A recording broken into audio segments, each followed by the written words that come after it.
Hello! What's up? Sorry, I've been literally speaking for a minute 40 seconds without any sound. I gave my introductory without a single ounce of sound. That's probably a good thing. Sorry, when I go to record my shorts that I have to edit for every morning, I turn off my microphone and I screen cap, like I screen record from OBS. So that's why my microphone was unfortunately silenced. But I appreciate the heads up for the mute. Why reuse the thumbnail from last night? Because I only had I have 3 minutes before the game starts, so I figured, yeah. I figured I'd rather be on time than be original, you know? Plus, it took me, you know, a minute and a half to realize that I was muted in stream anyways, so. Sad Jellyfish is going to take it in 3. You think this is going to be a 3-game series? I actually think this is probably going to be a 3-game series as well. I think this is going to be a pretty good matchup between two teams. I don't know who's going to win, actually. We have some former teammates from Team Jellyfish on... sorry, from Team SASAGEYO on Team Jellyfish. We got Andy in the mid lane. So this is going to be a matchup between... SHINZOU SASAGEYO. I don't know. Listen, I can only remember SASAGEYO because of fucking Naruto. All right, let's be honest. Give your heart. Oh, that's kind of cute. That's pretty cute. We play Andy's team next week. Hey, from Naruto. Listen, that's from Attack on Titan. Is it really Attack on Titan? Wait. No, it's. Is it really? I don't fucking know. I never watched Attack on Titan. I just recognize the song. It's from Attack on Titan? Why does that sound like the most Naruto fucking theme ever then? Who the fuck wrote... I remember like the kind of like old school Attack on Titan... Stop stream. Listen, I'm a Yu Yu Hakusho guy. You know, I don't watch like a whole handful of anime these days. I watched like Hunter x Hunter because it was made by the same person, and Hunter x Hunter is arguably, like, pretty not so good. Half of it is pretty not so good. The other is, like, some of the best anime, like, you'll ever see. The other half of fucking Hunter x Hunter is actual dog shit. But enough of my, you know, extremely interesting anime opinions. I'd let Grim Reaper do me, not gonna lie, take my life. Oh my god. Oh my god. Let's see actually where these teams are sitting right now. Let me go into Battlefy really quick. Only a bit of Hunter x Hunter I've seen was another video. Did a medical cost breakdown of injuries.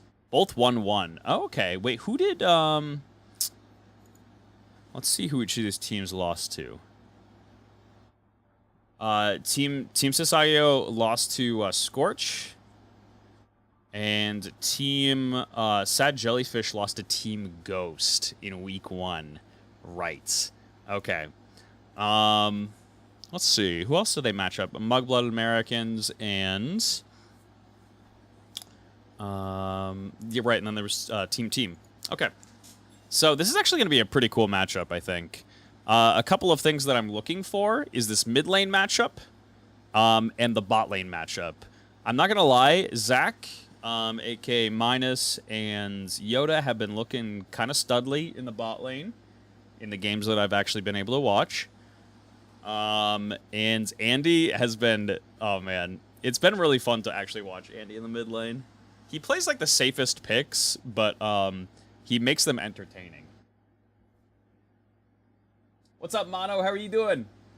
Good to see you. Andy lost to Mugblood. They didn't lose to Ghost. Yes. Yes. Team Ghost, I think, was... Oh, yeah, they beat Team Ghost. Right, that was week 1. I remember casting that. I do remember casting that.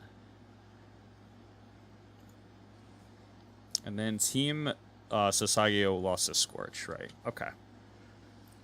Yep.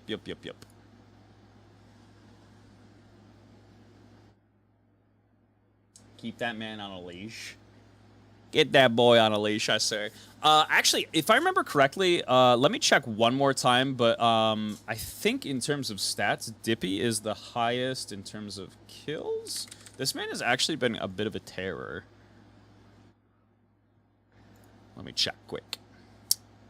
Let me look at the league. Oh, KDA. KDA and kills. This man has actually just been on a tear. It seems whether they are winning or losing, it seems like this guy is kind of just tearing through top lane. So, I mean, there's 3 really interesting matchups for me, I guess, in general. Man, it's going to be real. I think this is going to be a very, very high energy, chaotic kind of matchup here. I'm pretty pumped. Show on stream? Yeah, give me 1 sec. Give me 1 second. Bum bum be dum bum bum be dum bum. Let me get the stats up for you. He ain't gone against the catfish toad thing yet. Where's your partner? Josh is sleeping right now. It is an hour. We're starting up an hour later than we normally would, so yeah. So yeah, Josh is sleeping. By the time I got home, Josh was in bed, so I didn't really want to wake him up to cast, I suppose. All right, so here we go. Are we starting up with drafts? They're deciding who's going to make the draft link, I think. But yeah, let's look at our stats here quick. Like I was saying before, Dippy is kind of on a tear in terms of his top lane matchups. It's been 2 weeks only, so I mean, we take everything with a grain of salt, obviously, until we kind of get through the entirety of the league. We start to see a little bit of trends like here and there as we have the first couple of weeks. But yeah, just look at this. And -2 coins, not that far behind in terms of KDA. He is very, very good at just, I mean, you look at these least amount of deaths. He's very, very good at finding ways to just get income for himself in general. And stay very, very safe. And that is very apparent in the KDA, the deaths. And just look at this. Look at these Kaisa bands. Okay, this is telling to the league, by the way. Look at these Orianna bands and the Kaisa bands. Is it any coincidence that it's from these 2 teams who play a massive amount of Kaisa, massive amount of Orianna, a massive amount of Rakan, by the way. Maokai, very much so, is Sejuani. These are all, you know, pretty big, like, just regular bands. KDA is temporary, Drip is forever. Oh, shit. Oh, shit. He knows my swag, not my story. Bring in someone for funsies? I mean, I could. Is there anybody who has a camera who would also enjoy casting? Otherwise, you're going to hear my annoying voice for, you know, the entirety of the stream. Which, if you're okay with, you're okay with. But we're going to have... oh, my God, we got the exclamation mark on the end. They're hyped for tonight. Oh, those are topped picks. Oh... Well, that also makes sense. That also does make sense, I suppose. Let's look at our bans, though. Lilia is the top ban, which I have seen a lot of Lilia bans. Does somebody actually want to explain that to me? I mean, Draven, yeah. The Malphite bans we've actually seen a lot of, which is very, very funny. Some, like, really, really big wombo combo teams, especially with, like, the Oris, the Yasuos. Tristana is actually just a really solid ban right now. Cam, can you ever forgive me? I screwed the pooch. I screwed the pooch.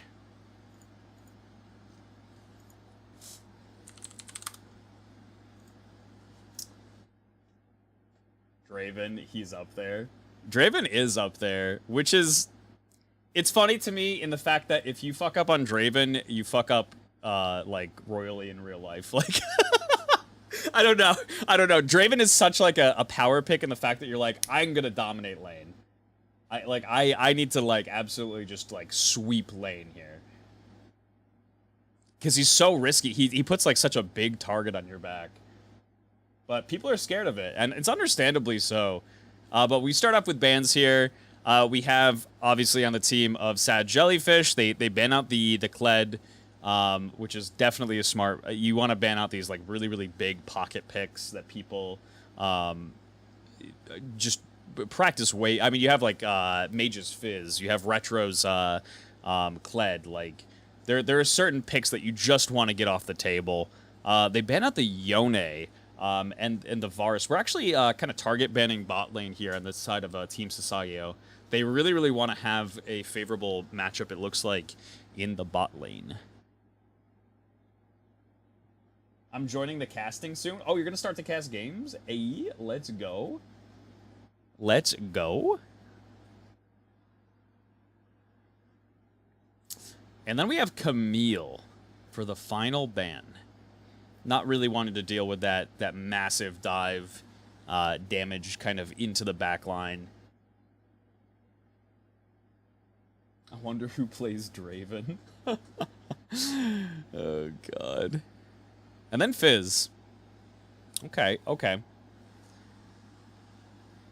I mean, it is understandable in the fact that, like, if you are Daddy Andy and you play a lot of control mages, you play a lot of kind of safe poke you out picks, having somebody like a Fizz who can just drop lane and, like, kind of leave and sacrifice some farm just to get an advantageous kind of gank off, or, like, you know, they reach a certain point in the lane where they can just dive you. It sucks. It definitely sucks to play against. But there is the Rakan. We've seen it played quite a lot, and it's matched not just yet by the Thresh being hovered over. I mean, Rakan is such a stud in the bot lane right now. The Rel. Okay. Yeah, it makes sense.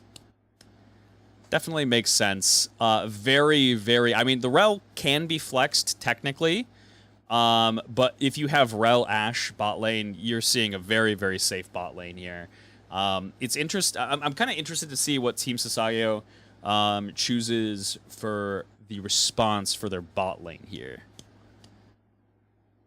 They had that first round pick here with the Rakan, so they really wanted to get their hands on it. And they're going to match it up with the Xayah! The Lover's Lane, bruh!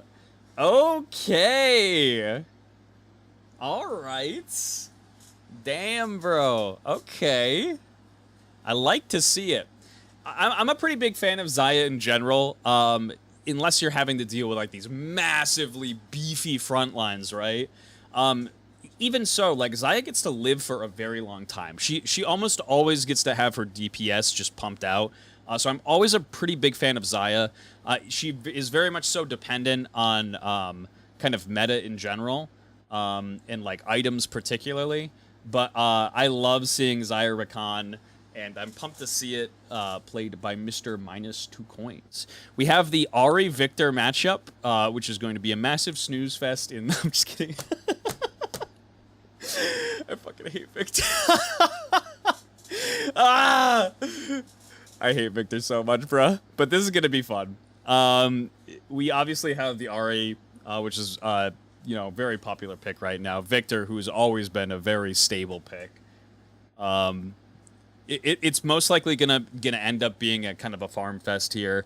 Victor's gonna look to shove in Ahri as much as possible, keep her from roaming. And yeah, post 6 you have a little bit to look out for, but Victor scales very well. So it should be a relatively even matchup in this mid lane here. Shove this.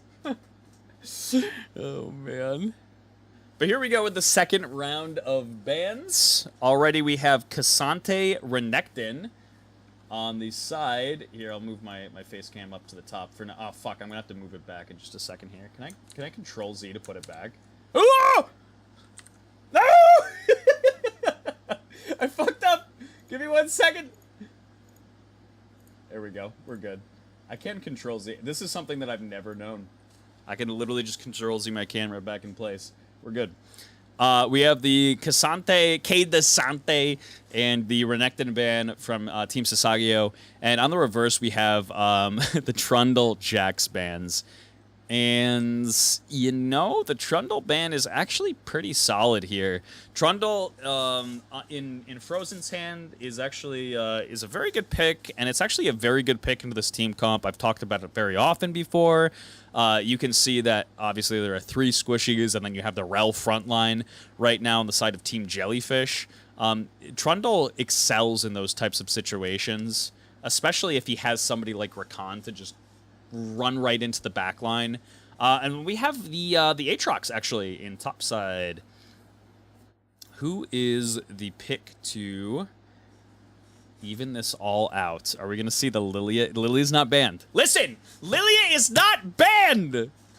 How many games have we had Lilia banned now? Let me scroll down. 10 games! We get Zach. Okay. Oh, Poppy. Poppy does a decent job into this team here. The one thing I do worry about with oh, I haven't locked it in yet. Haven't locked it in yet. Obviously, they have the Rel jungle. Looking at Gnar top. Okay. Gnar is a little bit better of an answer, I suppose. The thing that I was initially worried about on Team Jellyfish's side is that they don't really have a lot of dive or way to get into the Xayah. Victor has a little bit of poke that he can kind of just push at Xayah as she's trying to get her DPS off, but Xayah's main disadvantage as an AD carry is that she kind of has to get right in combat just to get all her DPS off, and she's going to have to get past, you know, a lot of tanks in order to actually do that and draw back all her feather daggers. So she puts herself right out there. But there wasn't really a pick on the side of Team Jellyfish that kind of was like, hey, you're not going to be able to play Xayah. Gnar is going to do that a little bit. So I'm the one thing I do worry about with Team Jellyfish is just that. Like, they're going to have to find some creative ways to get into Xayah. Because if they don't, it's going to be kind of scary. Because if they're devoting a lot of resources to get to this Xayah alone, Rakana's right there to keep her safe. You have Aatrox and Zac jumping all over your backline, which is always scary. I like Team Sasageyo's draft a little bit better. Team Sad Jellyfish's draft, I think, can do some wonders here, but we'll see. I think this is it's also one of those things that it's going to come down to lane matchups regardless. So we got Lulu Ashe versus Rakan Xayah. Lulu Ashe versus Rakan Xayah. Obviously, there's a little bit of immobility with Ashe Lulu. Lulu has a little bit of a speed buff that she can give this Ashe to kite effectively. But if Ashe, like, post 6 gets tagged by this Rakan, it can be kind of scary. I mean, if they have a little bit of support from Zac popping in. Oh my lord. What's up, Bay? How are you doing? You like League? I've always loved League. I have. I've played League since season 3, early season 3. The Weebs take game 1. You know, honestly, I think their team comp is a little easier to pull off. And I think, typically speaking, what we've seen in this league, if you have an easier to execute win condition team comp in general, you usually see those teams excel. But we'll see how creative Sad Jellyfish can kind of get here. I would say that mid lane is going to be a little bit boring here. Zac throws a little bit of a mix into things because he has a lot of creative gank angles. But I would think for the most part, a lot of this action you're going to see is Gnar trying to poke down this Aatrox. Aatrox trying to pull him back in and just farm up. But then it's going to get a little bit of volatile in bot lane once we hit once we hit level 6. So yeah, gonna be pretty exciting. Sad Jellyfish will win. Yeah, who are we predicting here, chat? Let me get the. Actually, before I do that, let me put my camera back in place. Get the lobby on the screen once more for you guys.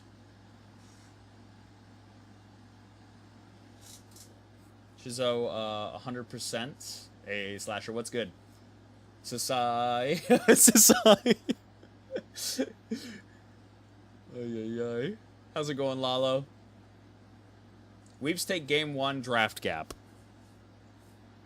I still see a potential for Sad Jellyfish to be able to take this game one. I just think that Team SASAGEYO has a little bit easier of a draft to pull off. You gotta put the song out. It's in my head. I can't do it. YouTube is going to murder me!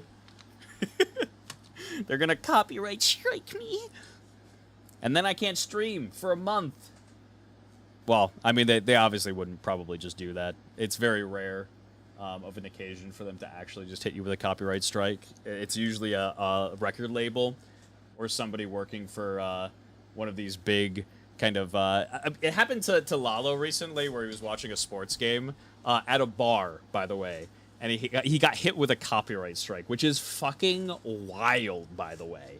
That is wild. Man was watching a fucking basketball game at a bar, and he got hit with a copyright strike. I just... Yep. That's nutty.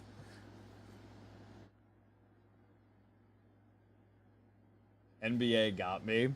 They usually send... It's either agents, or they send, like, bots out to, like, look for specific content in videos. And if they pick it up, they're like, oh, just to send a strike out. And YouTube's like, well, they sent a strike. I don't know what to say to you. You're going to have to dispute it if you want.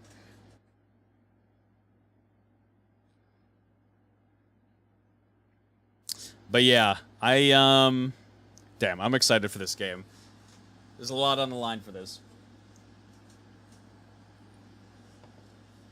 I'm 100% sure it was the title. I did 2 half streams. Second stream title had NBA live stream, and they picked it up at the algo. Music is fine. They just put ads on the VOD. True. That is true. It is funny. Well, actually, I guess it's not also true, though, in the fact that I've had plenty of my stream shut down from music that was blocked in my country. So if you listen to something specific that's like blocked in your country from being streamed, it'll completely nuke your live stream offline. You have to put it back up, which is wicked annoying. But if you stream to music though, because they block it, yeah, it's crazy. The music industry, I'll never understand it. That shit's crazy to me. Record labels, bruh. All right, we have 20 seconds on the clock before we load in here. The music industry is the biggest culprit, dude, of anybody out there in terms of greediness. It is crazy. Every little cent, they will sweep it up as much as they possibly can take it. Absolutely nutty. Yep, I agree with that sentiment for sure. But here we go, loading into game one. Enough of my extremely based takes. We're gonna let the gameplay talk for itself here. I'm just a humble caster here to deliver the great gameplay to you. These fantastic giants of 2 teams are matched up against one another. Also, this little thing right here, look at that. Look at that. No! Okay, perfect. We're good. Into game one. May the better player win.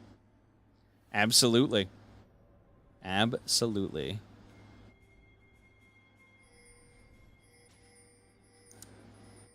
All right, we got a 5-man fan out. I love when teams I love when teams ping a 5-man fan out.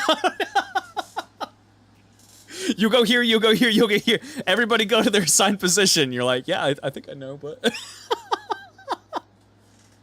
Bro, it's so funny to me. Oh, man.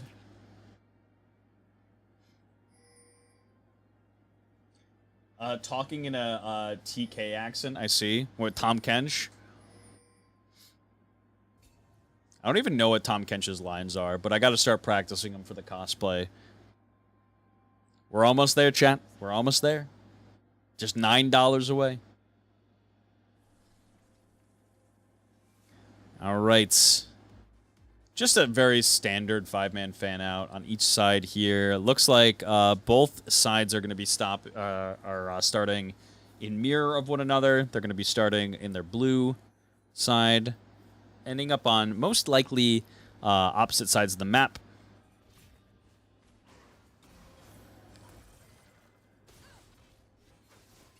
All right. I did see Tai T and and Yoda 1v1ing one another in a couple of customs before this game started. So I'm excited to see, you know, if they got their hands ready. I didn't get to see who was the victor, chat. They were in a mid lane matchup. You know, I won't embarrass Tai T if it was Yoda who ended up winning, but who knows? We shall see.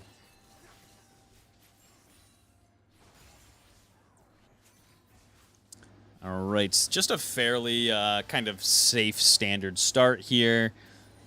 We reached level 2 in bot lane actually first, but we have Rel coming in. Marcuti is looking for a bait here. They're going to start to back away a little bit. The Ignite comes through onto Yoda. He's going to have to flash away. They force the flash, and that is going to be not first blood. A nice heal comes over onto Yoda Cam, and he's going to be able to walk away. Meanwhile, -2 coins is getting quite a bit of damage down on the rest of these three, and they don't have the HP to actually be able to stay here and fight this. Ooh, that sets Eclipse a little bit far behind here as you see Zach invading this red side jungle. Oh, boy. All right. I mean, they still not for nothing. They did get the 3 summoner spells out bot lane, but it was traded for 3 summoner spells on the opposite side. So not even and they lost more HP than they actually yeah, I mean, overall, a really big win, I would say, for blue side here. However, Frozen Ace is going to be forced off this red buff. He's not actually going to be able to take it. So, not anything too bad for Eclipse early on here. All right.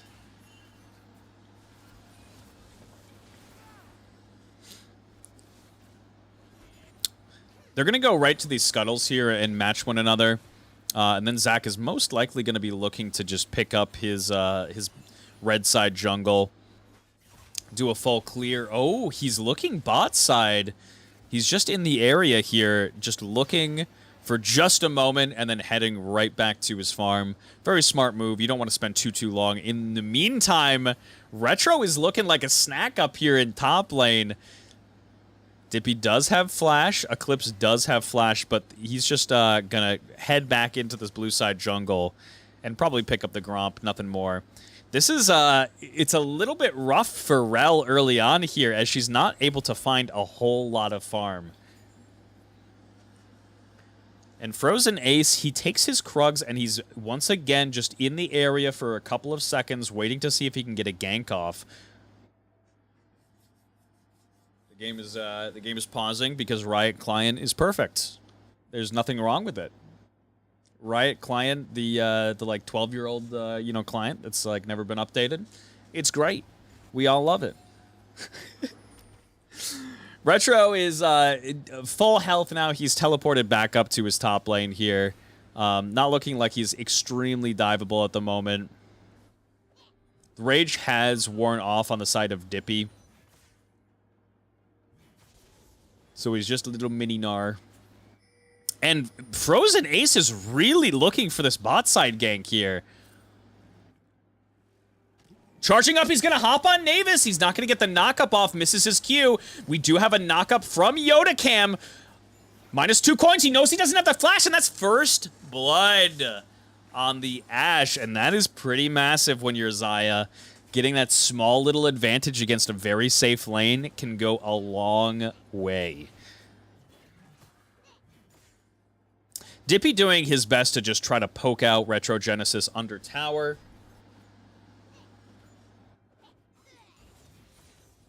Slasher, do you want to join for next game for casting? I remember you casting. You should join me. You'd be very pog.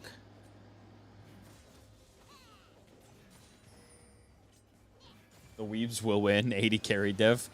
Dippy does have his ulti available now. However, he wasn't able to get a lot of damage down his mini-Gnar, so he's just going to be throwing a giant boulder and then, you know, very casually walking away to get back into lane. I would love to. Unfortunately, I have to tour in about 10 minutes. No. I'll join next game, Keen. Yes, absolutely. Mr. Cam as a co-caster. Oh! Oh, baby! Delicious. They're starting to look at this turret plate in here. Just chunking down a little bit of HP on this tower. And they have plenty of room to do so. They know that this rel is far behind. I mean, you can even just... You don't necessarily see it in the CS, as Zach spent a lot of time... Hold that thought. Nice Q just to drag back in. Tai T gets a nice dash around, and then Daddy Andy is dead. Dead to rights. You saw on the side of blue here, they opted for the Ignite mid lane over the TP, and it ends up paying off. Ari was looking to go on that aggressive once she reached that level 6, and it's the perfect time to. I thought it was going to be a very kind of just casual mid lane, but oh my god, Zach is everywhere on this map right now. Still no flash on the side of Ashe, and that is going to be potentially a double kill. Yep. Wow. And that is just unfortunate. There's just not enough vision or respect being paid on the side of Team Sad Jellyfish for this potential Zach ganks. Zach ganks can be so lethal. Damn. Or right now, if you're down to add me. I wonder if we get a pause in the game, I'm adding you. So just keep an eye out for it. Eclipse does get the steal back onto his blue here. All right.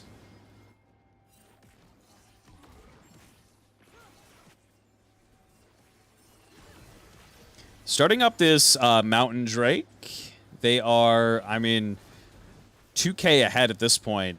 Let's see where our gold leads lie. Oh, man, Eclipse is coming in. He's looking for the smite steal. He actually gets Dragon, and that is massively worth it. However, and then in topside, a dive from Dippy. He says, I got top kills and best KDA in the region for a reason, baby. Dives right into Retro Genesis, forces his flash, and gets the kill, barely surviving. And this lead for Gnar is slowly building up now. This is definitely a small little position where Red can start to look to get back into this game. If you are this rel, you say, hey, all right, bet. His flash is down. You just solo killed him. We are going to use this to the best of our advantage. However, a really good take on Frozen Ace's part, just to head up here, make sure before anything else happens that they get this Rift Herald. They're taking advantage of the positioning of everybody on the map here, just to be able to sneak this one away. Oh, man. Slasher sounds like Josh, by the way. Slasher does... Yeah, he does sound like Josh, doesn't he? He sounds a little bit like him.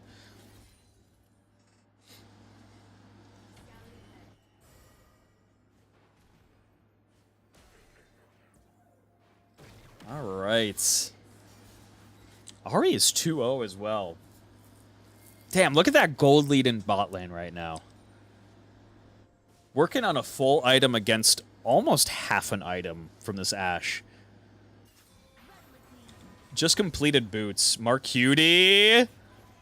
Oh, Tai T was holding that charm for a really long time. He has one more dash to get forward. He drops the ignite. Is going to drop his... growth on himself and is going to end up surviving. Tai T doesn't have anything to get out now. He flashes away, but is it going to be enough to get away from Eclipse? Hides under the scuttle bug for protection, but that's not enough. And -2 coins is in a very unfortunate position right now. Drops down the ultimate, throws out the Phantom Daggers, but it is not enough to be able to catch Daddy Andy. He does get the kill. Yodacam ends up picking up the kill, and now he's going to have to run away. Eclipse and Navis doing a good job slowing him down, kiting, and there's just nothing you can do about that slow from Ashe. And a massive comeback. Oh my goodness. I don't know who Josh is, but I'm going to take that compliment. Oh yeah. Josh is my roommate. Josh is an absolute stud.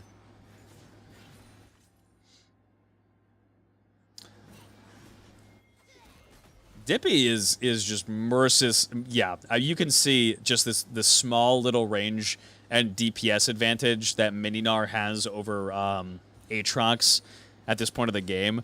We have Lulu waiting up here in the sidelines. She doesn't have wild growth yet, but it is almost off cooldown. She's going to hide in this top bush here, which is not warded.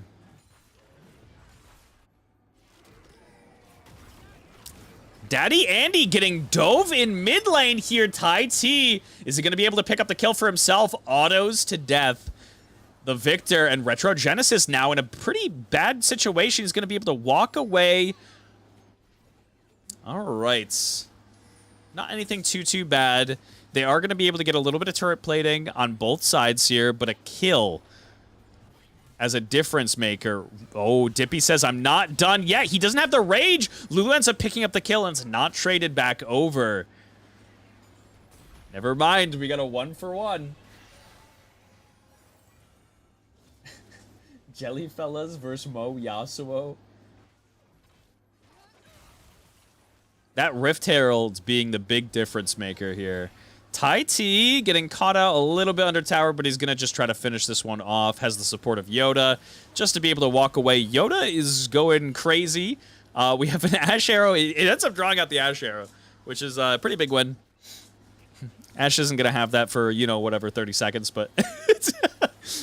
But it does set up a situation where -2 coins gets to kind of keep the pace of this bot lane however he wants it until Mark Hudi gets back here, obviously.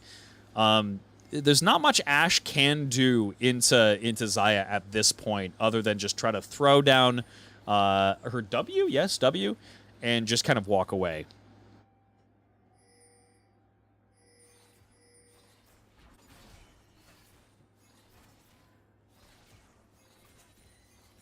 Alright.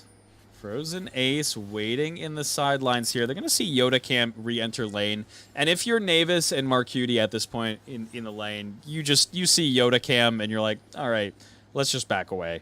Let's give it you know, the safety that it kind of deserves. They have Rel in the area, though. They're potentially looking to fight this, which could be catastrophic. It depends on how well Rel can get in.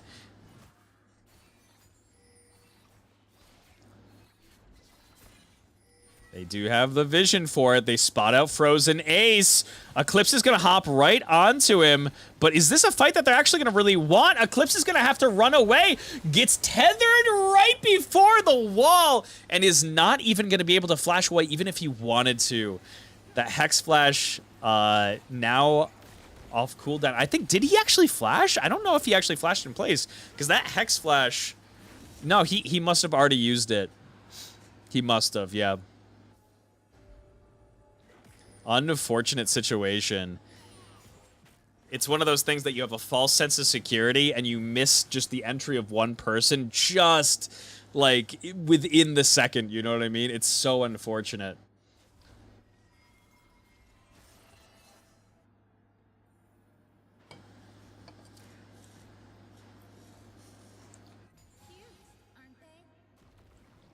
Let's look at our items here. I mean, realistically, the one lane that has been looking very, very good for Team Sad Jellyfish is Dippy up in this top lane. He's doing a very good job at just poking down this Aatrox, bullying him off farm, and picking up turret plating. Sometimes even solo killing. That is kind of their one entry back into this game. But how long is it going to last? Because a lot of the team members on team... Oh, hold that thought! We're going to have two fights going right now. Mark Hudi getting caught out by a nice little charm and knock up in the mid lane. Meanwhile, Dippy is getting dove under tower! He's not even going to have to use the passive on Zach's side. And, oh my god. Cell Division is available for this Rift Herald. You can't even contest this. Everything just kind of seems to be going the way of Team SASAGEYO. Feeling nice and healthy while marching into the mid of this game.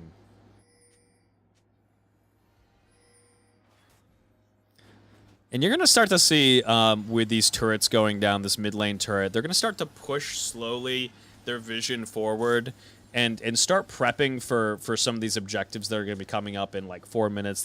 The Baron, Dragons up in 3. That is kind of the next full objective.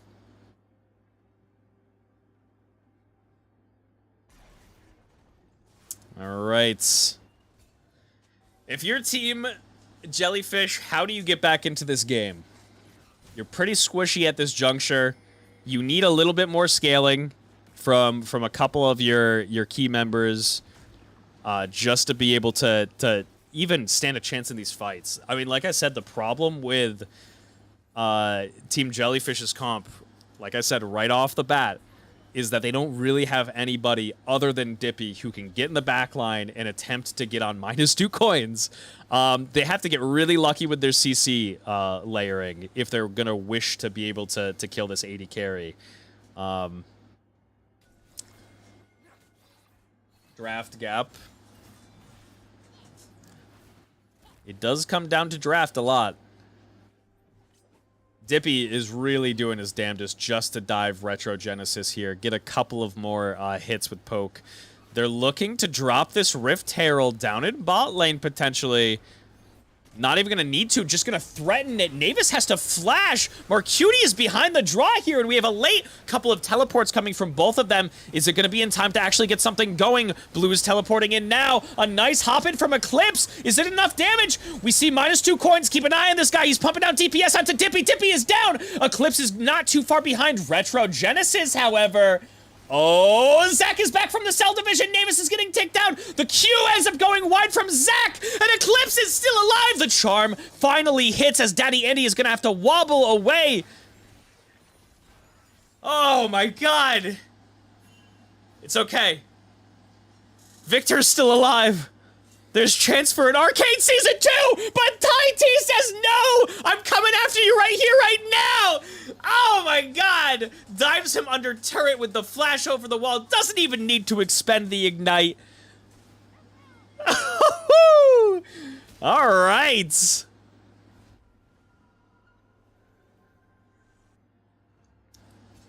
Marcuti really, really doing his damnedest just to be like, bro, get up. Oh, man. Yeah, it was just an unfortunate situation. You saw that they had that TP advantage, but it came a little bit late, and Marcuti died right off the bat.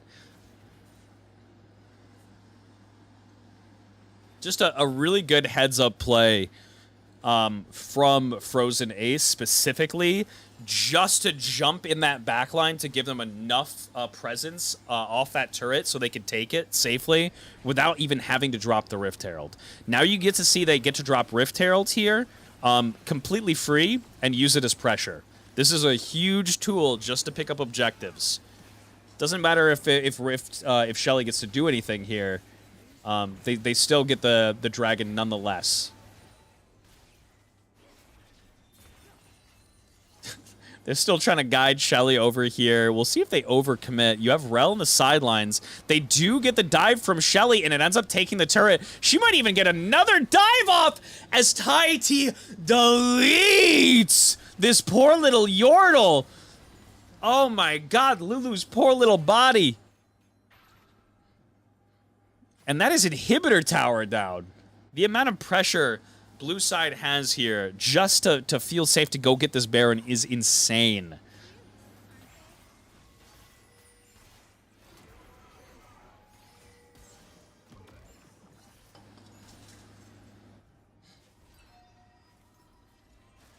They jokingly start up Baron here, and Retro's, like, I'm not at the point where I can solo it as Aatrox. I'll back off for now.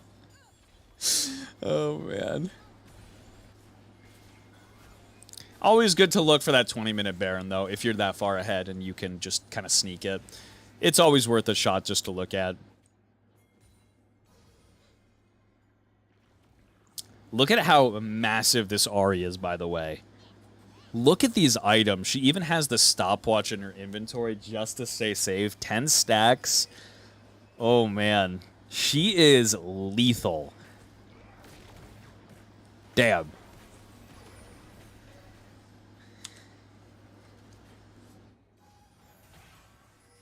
But that is all from just very smart aggression on the side of Team Sasageo here.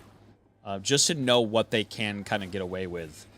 They're not trying to get too much, which is, I mean, from the games that I have casted, there have been a couple of teams that are like, you know, I want a little bit more. They've been pretty happy with not just kind of getting greedy here and picking up the victories that they can. Zach, oh. That's the best part of Zach. You can have so much fun with this champion, man. Once his passive is available, like, just forget about it. You get to be Lee Sin without, like, Lee Sin's issues, you know?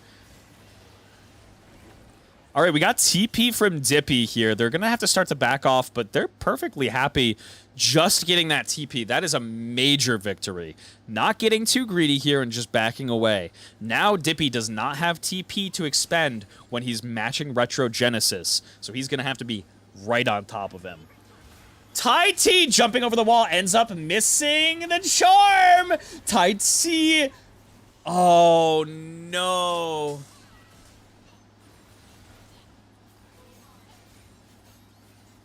Oh my god. A massive throw. For -2 coins to go down there is really, really scary. They're going to have to posture and try to keep these guys off this Baron here. TP is available from Retro Genesis. Tai T is massively chunked down, by the way. Dippy is in Meganar right now, so he can hop the wall and really cause some damage. They're gonna have to see. They're gonna have to give this Baron over. Oh my god, that is a massive swing, by the way. Just when I think everything is going right for blue side, I caster curse them, and they end up getting picked and just a little bit too aggressive and greedy. Let's see what red can actually do with his Baron. Obviously, you have kind of shove advantage from Dippy here. They're going to try to put him in the side lane and just have a 4-man stack. There is a decent amount of freestanding gold here. Tai T, once again, looking for Navis, does not connect with this charm once more. They do force out the flash. Ooh, man. But here we go. Dippy pushing in the bot lane. He's going to be able to take down this turret with ease. No one is there to stop him. And what do we got for timer? Ooh, this is an Infernal Soul, by the way. And it's spawning in 18 seconds. This is not one that you realistically want to keep stacking. Or letting the enemy team stack, I should say. We're starting to see Victor is slowly getting online, too. His damage is slowly going to start to hurt a little bit more. We're seeing Eclipse getting knocked back into the back line here. A nice little knockup from Eclipse, but is it going to be enough? He's trying to ride on top of Yoda Cam as much as possible. Tai T getting chunked down. Daddy Andy is going to tick him down. Says, this is for revenge, ladies and gents. Xayah is dead. They're not able to keep her alive in the back lines, and now it's just Retro Genesis against 4. Doing his damnedest just to keep them away from this Infernal Dragon, but it is not going to happen. And now the gold is almost dead even with this Baron take. Oh, me oh my. I was kind of wrong about the game state here. I thought this was going to be a purely chaotic, like, super brawly game. And you know what? A little bit it was, but I think for the most part it was just the really, really good kind of ganking from, oh my god, Dippy, I love it. Really a bunch of creative ganks from Frozen Ace just to get them this lead and some solo kills as well. But yeah, the real chaos in this game has come from the later parts, which I did not expect. Yodacam protecting the chickens. What a support. He's even gonna not take it. He says, hey, that's my jungler's chickens. Tai T starting to get chunked down here. Ends up missing his charm. Still getting chased down from Dippy. And oh no, they force out the TP. Marcuti is gonna end up going down this. Whoa! It almost was not a 1-for-1. -2 coins gonna have to flash. Dippy is doing his best to just run away now. Should be able to get away from this Zac who's chasing after him. He's gonna have the speed buff coming out of Meganar in just a second here. Navis is gonna get dove in. He does not have flash right now. Gonna get drawn back. Almost. Frozen 8's getting ticked down. Does he have cell division? No, it's down from last fight. -2 coins is in the front lines. And it looks like this is going to be Red's fight to win. Navis is just slowly chasing them down with these slows here. Yodakim's going to be able to hop away. And that is going to be the end of the bleeding. But my lord. Team Sad Jellyfish is now ahead in gold. Those Magi stacks, which were, I believe, at 10 previously with the 8 and 1, are now down to 2. Ooh, okay. Damn, we are dead even in gold. Marcuti getting chunked down. Daddy Andy as well gets the wild growth on top of him, and Ash Arrow comes out to separate everything, keeping Yodacam away and just barely is able to survive here. Really, really good wild growth just to keep Daddy Andy alive, and now they're chasing. We have a TP coming back in, and they want no part of this. Chasing down with Navis here. These slows are starting to stack up. Retro Genesis doing his best job just to keep them away from the rest of the team. -2 coins is going to be able to take down Eclipse here. Nothing in terms of dive other than Dippy. They're still on this turret, though, chunking it down, chunking it down. If they can get this down, there's nothing that they can do to stop them from entering the base. Dippy has Meganar! Tosses them the wrong direction. Let's slow down, ladies and gentlemen, okay? Let's breathe. Is this the end of the game? Tai T is now here to start to wave clear. Does he have ulti to start dashing in? He does. Both turrets end up going down. Yodacam gets a charm onto Marcuti. Navis is now getting dove by -2 coins. All they have to do is be able to finish off this Nexus. Are they going to focus the Nexus or the fight? They're going for the fight, but they're not going to be able to stop. -2 coins and Tai T from saving the day. Woo! All right. All right, ladies and gents.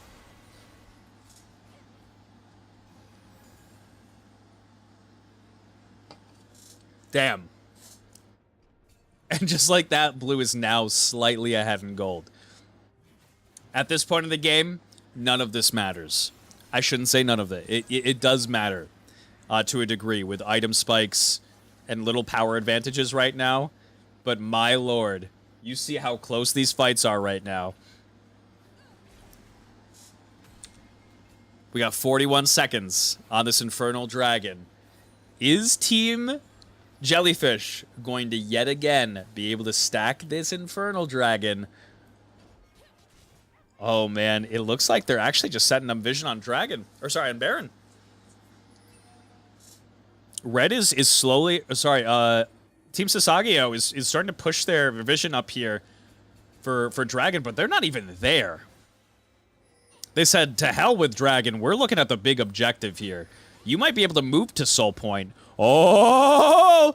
Navis, does he have the flash here? They got to be able to keep him alive. He flashes away, but gets a massive knock-up. Daddy Andy is deleted in the front line here. Meanwhile, are they going to actually be able to take down Tai T? He hits the Zhonya's, is chasing after Marcuti. Dippy is trying to run away. And Eclipse is doing his best just to survive as long as possible. Chasing down Tai T here on the backline. Hits the Q. And is gonna just mitigate a little bit of this loss here. But a massive team fight advantage from the side of SASAGEYO here. Eclipse really trying to get away here. They're TPing in to end the game!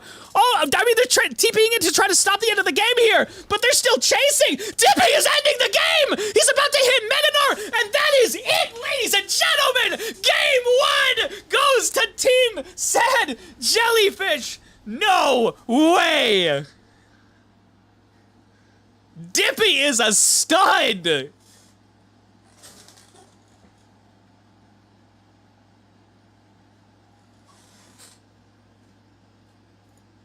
Wow.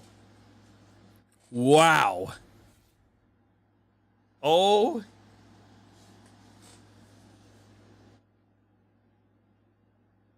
Oh my God. What a match. That was my favorite match that I've seen this entire league so far. That was awesome. Damn. I'm not gonna lie, Red did end up throwing a couple of times in that game. Crazy finish. Cam, let me get you in here. Whew, I need a break. My heart can only take so much. My throat feels like I've taken, you know, a couple one too many. And you know what? Let me give a call here. We're gonna get Cam for post-game analysis here. Cam, what do you think about that game? Oh man. Yeah, bro. It's wild. Do you want me to share my camera, by the way? Yes, that would be great. I'm also going to invite you to the lobby if you're not already. Oh, you're okay. You can, okay, I'll do that, actually. Yeah, that was a crazy finish, though. Honestly, that pick on Sod, even though Sod didn't die there, Minus ended up dying. And, I think that was kind of the turning point in that game. It was pretty unfortunate. Yeah. But I think, like, good on Sad Jellyfish to look for that pick. Julia had a really good arrow there to find a pick potential. And then Dippy was also insane. I've actually... Oh, God. He was all over the place. I'm a Dippy enjoyer. I don't blame you. He's good. Yeah. That young, handsome man, look at him. I know. Look at that. Look at that. Those chiseled features. Look at that smile. That boyish charm. Oh, damn. Yeah, thanks for having me on the cast. I didn't think I'd be able to have a chance to do one again, so it's kind of nice. I kind of wish I joined last game, but I kind of was like, I wasn't sure. Yeah, so I would have invited you in, but I was like, holy shit, there's so much happening in this game. Like, Yeah, oh my you definitely God. can't pause. Let's see. Bazooka. Let me invite you. Actually, I can just share a screen, whatever you prefer. Yeah, I'm down to share screen. I think that might be the better approach. That way we're not like ahead or behind each other or something. Share screen. But man, yeah, that was such a banger game. Man, thank you for streaming, by the way.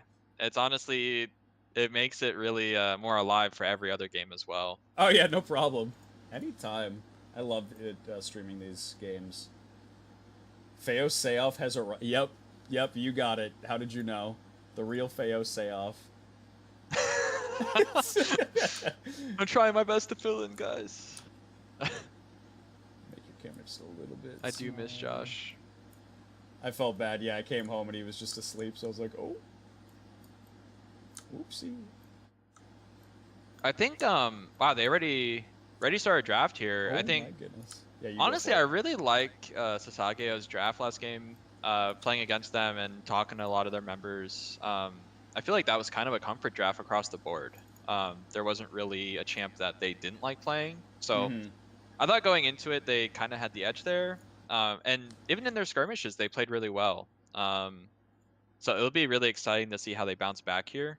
I think in draft, they should kind of keep it the same. But do you think like Jellyfish will change anything in terms of their draft? It seemed a little bit harder to execute, but then no, they just pulled through, right?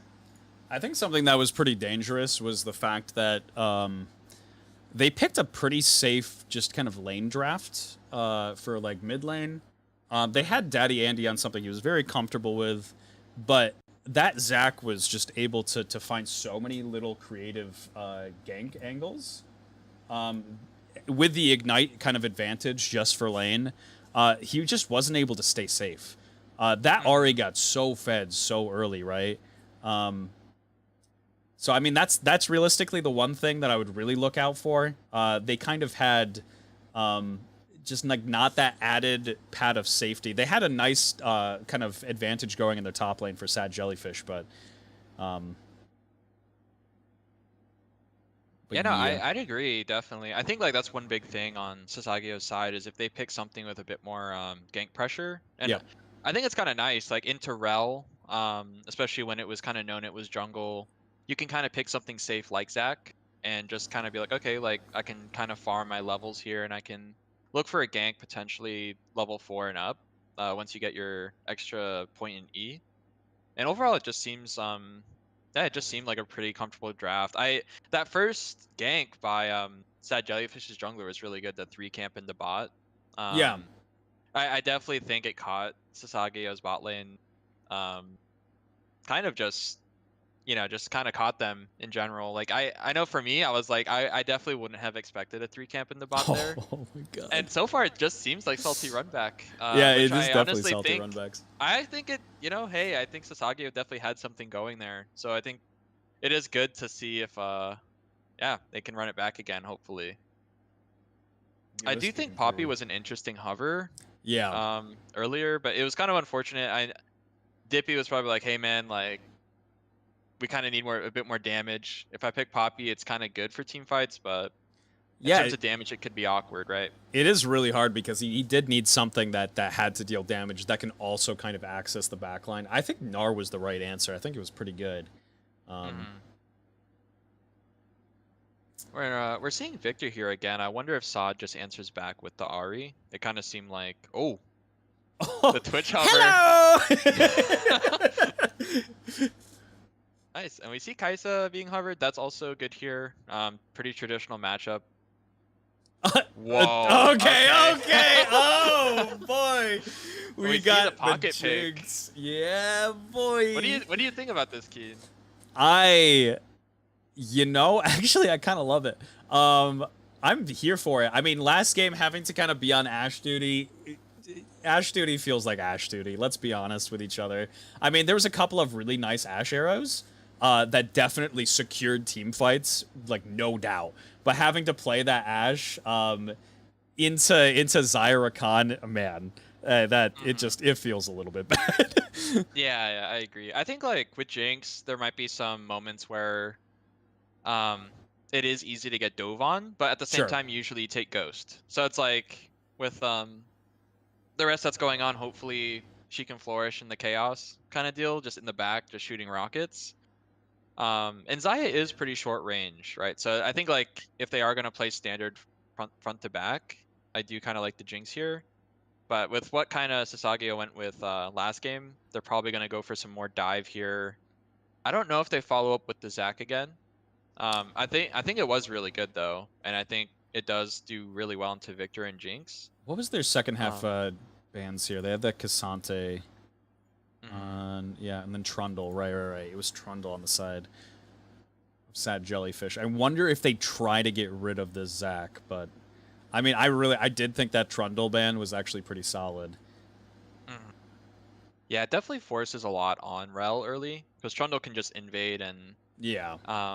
As long as Sasageyo had pushing lanes, it kind of gives Trundle free reign. So we'll see what Jellyfish bans here for their second ban. Most likely another jungle. And they actually still ban out Trundle here, it looks like. Wow, so the Zac is still left on board. Which is pretty interesting. And I think what's nice about Jellyfish this time, because they were red side last game, right? So I think this game they can actually pick Poppy freely. And so it kind of leaves Sasageyo in a weird bind where they could pick Zac here, but overall Rel can still go support here and Poppy can go jungle. Very true. And so they don't kind of fumble the bag like they did in the first draft, because it was a good thought process, but it's awkward. But they ended up picking Maokai. Ooh. All right. I'm interested to see what this final pick is on the side of Team Sasageyo. We have the Jace hover. Wow. Damn, it's bold. I'm not gonna lie. If Dippy plays There it Jace, is. my respect already is like pretty up here, but like it'll go like way higher if he plays Jace. That'd be nuts. Like Rumble is also pretty cool here too. Man, a lot of cool options for Dippy here, and it's nice that Retro is getting the counter pick. But I think Rumble, if he does pick Rumble, it's really hard to pick a counter into him these days. He Yeah. is just really strong. Nope. Looking at the Lil Nas X. Cassante. What? LeBlanc! Wait a minute. Is it LeBlanc top? Oh no! My heart can only handle so much, brother. What? This wasn't part of the scouting report. I Wow. I mean, it could. I don't know, man. It could be Thresh top, I guess. I really don't know. But I'm assuming it's LeBlanc top though, and I don't know. I would think so, yeah. I don't know if he's going like the static shiv build, and Retro does finish out the draft with Shen here, which I think is a modest, pretty like overall pick here. He can kind of follow up on the engage, and also peel really well, also. I do But like man. this. I do like this kind of adaptation a little bit from Sad Jellyfish's draft. I think that the Maokai is a little bit slower on the draw here. You still have Rakan, Ari to be able to hop on this backline for the Jinx. However, you don't have that added dive that I mean, you do have Shen ulti coming through, right? But it takes a little while. It's a little bit more choreographed. I think Jinx is going to have a little bit more room to breathe in this draft than she would have in game one. Especially with this Thresh, to be able to get her out of tricky situations. Yeah, I agree. I think Thresh kind of does complement that portion of that, because also with Victor as well, like just both of them. And LeBlanc does provide some, like she is a counter traditionally to Xayah. Xayah just gets bursted usually, in most AD carries, but Xayah specifically kind of, there's no counter play for her. She can't reel back the feathers fast enough usually. So I think like we'll see if LeBlanc does go with like the full AP, just blow you up build rather than static and a kind of weird hybrid build. I am really excited to see just overall how this draft works, because Jellyfish, you know, they pulled some rabbits out of a hat last game in terms of the stuff they were doing. It was insane. And I think, you know, Sasageyo is kind of following up with what they did last game. I think Shen is a more just safer pick overall. But I think in general, man, yeah, it's going to be really interesting to see how this plays out. And like you said, I think Maokai is a bit of a slower ganker, but I think objective control wise, I think if Sasageyo does get there first, it's pretty solid. Yeah. So that's kind of the thing I'll be looking out for, is who gets to objectives first, because as a frontline, Jellyfish only really has Rel, which isn't too bad, but Sasageyo does kind of have like the classic two beef boys and some damage and some follow-up CC. But man, this is hype. Yeah, this is it right here. I'm super pumped. I want a game 3. I want the silver scrapes. I don't know. The series deserves it. I'm interested to see how later in the game kind of goes here. Obviously, there's a lot of targets to have to focus on the team of Sad Jellyfish, right? Like, you're going to have Rel in the front line, obviously, but you're going to have LeBlanc kind of dashing in and out. You're going to have, like, Jinx, who is always a priority target, but you're also going to have Victor, who's, like, kind of in between. And when you're playing, like, Ari, and you're playing Rakan, you're like, I gotta hop on all these people. We gotta find one target, we gotta blow them up. So if they can't really find that one target to just blow up, these team fights get a little bit scarier. Because, yeah, LeBlanc being able to navigate her way through this fight freely is a scary thing. Yeah, we'll see. I agree. Yeah, I think one thing that is kind of concerning is Thresh does it kind of feels like he does get outscaled the longer the matchup goes, if that makes sense. Because I feel like in laning phase, because I've played the Thresh portion, in laning phase you do have some leverage to play with, but as the game goes on, he finds easier ways to engage, and just the items he builds as well also feel really good on Rakan in that matchup, opposed to Thresh. He kind of can't match as much. But I think overall, like, it's Man, they're going through it quick. I'm glad. But yeah, I'm excited to see. So we're gonna see if it's confirmed with long top, and it is. It And is the LeBlanc maybe this is top, Dippy's pocket pick. Honestly, like this is something I never really thought I'd see in the rec league at all. So this is definitely gonna be a spicy match.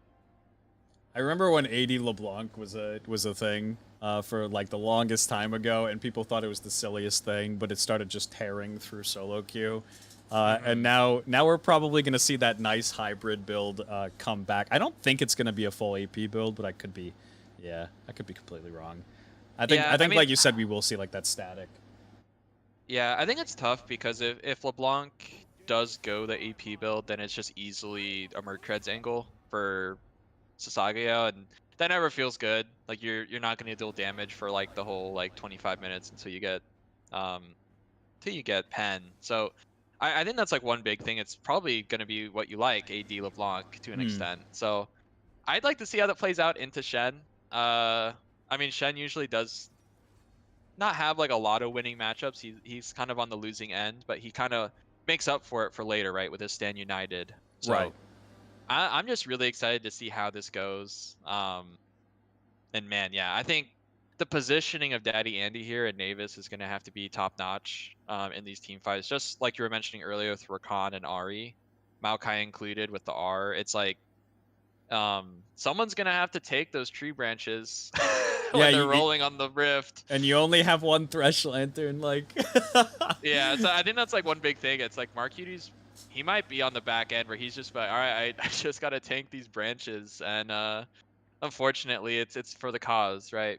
So I think Eclipse might be in that too, but I think something that's tough. It's like we're gonna see Dippy try to flank like you were mentioning, and I don't know if there's really a lot that Sasageyo can do like to care about that flank. Obviously, I think Yoda can probably ward and try to just call out like, hey, like we don't see Dippy. Right. He could be on the flank, but by the time you're already in that situation where he's on the flank, a lot of things happen fast. So man, yeah, this will be interesting to see. Oof. Chat, who do we think? Who are we calling for game 2? Sad Jellyfish just narrowly get away in kind of game 1 here. Who do we think takes game 2? I think this is going to be a close one. I really hope that we do get a best of 3 kind of just full series here. 3 games would be pretty dope. But yeah, I think a lot of it does come down to how these lanes go. If it is the AD LeBlanc, it kind of resolves her problem of getting shoved in. Shen is not, the worst culprit of being able to push somebody in, but yeah, woo! Pretty pumped. Game doesn't matter as long as the 2 cuties are casting. Oh my god. Cody. Yeah, I think honestly, there's just so much that can go on in this game that it just I'm just so excited. There has to be game 3, so I'm low key kind of cheering for Sasageyo here, just for the game 3 banger. But I do think like in terms of damage spread, that's why I kind of like their previous comp because 4 damage spread these days kind of feels a lot stronger. Mm-hmm. Whereas, and like you're saying, I think push mattered a lot last game, right? We saw a lot of times that Ari was able to get to fights first. That kind of transitioned into some of the skirmishes coming out on top for them. Victor was slightly behind in push and overall just after some of the ganks that happened. He couldn't really match. It's a little scary to match a roam when you don't like have any vision either. So it's like all sorts of stuff playing into that. And I think if that happens again where Ari is just able to kind of have her way in that matchup and just roam first, I think very well we might see some of the similar early game. But I think like you're mentioning though, I think top is going to play a way bigger factor in terms of the push because Shen does have a rough time if he doesn't build Sunfire and doesn't build Tiamat, honestly Yeah. speaking. Like I played him so much and it hurts like if you don't have wave clear. So I think just overall that's something that Retro might have to fit in his build. And just see how it goes. I mean, man, and they switch sides too, so could see different clears from the junglers as well. And yeah, Slasher, You missed a banger, man. The last couple Yeah, minutes it were was really back and forth. crazy. I would not wanna miss out. I'll switch the screen in just a wee minute here for you. I'll let the game load up first, just so it doesn't do anything funny. I know every single time I like alt tab out of a spectator tool, it like instantly is like, nope, black screen. I'm like, oh, It loses okay. its mind. Yeah. The 12-year-old client or 13-year-old, however old it is. It's crazy. Like all the people I've talked to across numerous games, they always kind of have that as like their one big ick with the game. Like besides just gameplay, it's just the client. Just doing that. There we go. Into the game we go. Should be good for you. Let me get this off the screen for me. Okay, more not. And here we go into game 2. Ladies and gentlemen, baby. Oh my god, the longsword start with the fleet. It is looking like the traditional AD build. Damn. And it's looking spicy already. It looks like they're prepping for an invade here. You know, they do have Thresh Hook, they do have the Rel, or LeBlanc Chain as well. I mean, she's going into Shen, so there's no urgency to start anything in that True. matchup. So she could start chains as well, which would be nuts. Or maybe they were expecting an invade. Either one. I thought they were looking for one, but it's good to be on the safe side. They nothing too crazy either. That kind of just same river brush, just ward. No kind of advancement in vision. No one kind of going out too far. Mm-hmm. Something that is interesting, Navis does start with the Kolbai here. Yep. And that's kind of something in that matchup. It's like whenever you are going against like an Aphelios, a Jinx, Sivir, Zeri, it's like you never know if you know, you're gonna go into a Cole start or not, just depending on the lane. But I do like Davis's confidence here to go for Cole. I think with last laning phase, if nothing happens, you know, free 450 later on, which is nice. And this time we see both junglers starting their red side here. Both getting a pretty reasonably great leash. We will see where they ultimately end up on the map. It is such a half and half actually recently. I've noticed just very much so more just level 3 ganks from half the jungle clears. It's become such a very popular thing. And I love to see it, actually. It makes the game so entertaining. Yeah. I agree. I think like for a while it was just that like Vi, Wukong, Lee Sin meta. And it was the same gank structure where they gank 3 camp into gank if it's open. But it is kind of nice to see a different flow. I know Maokai has also been part of the meta forever now too, but it is nice to see Rel being really active as well. And we do see Andy get that ward on Frozen Ace here, so they do know where Maokai is. They should know he's going bot side now. And Navis is like, hey, we need to get this in. I don't I don't want to get ganked here, which makes perfect sense. So I think overall, like it just seems like a normal early game here. Nothing out of the ordinary. Besides LeBlanc top. yeah. Besides LeBlanc top, yeah, it seems pretty normal though. Oh, Eclipse is rubbing right up to top side here, but not really much of a play. Shen a little bit too close to the tower. yeah, and Mark Cutie and Navis are both like, hey, let's just let this push back to us. We don't want this. We don't want anything. We're just fine chilling. Makes sense. And yeah, it just seems overall,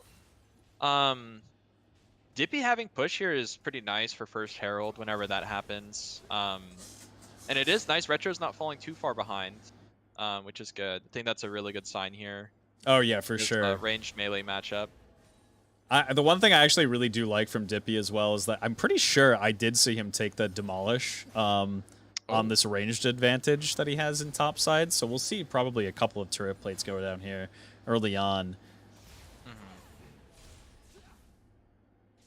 Man, there's not a lot you can do about that. Yeah, it is what it is. I think you're right here because like he already has half the plate for the first one, and it's like it's really tough to take those down early game, right? So it's like, man, we're gonna see, but it looks like Frozen Ace trying to steal away some Raptors on the side here as well. Yeah, nothing crazy so far. He's just gonna just pass right through mid lane here.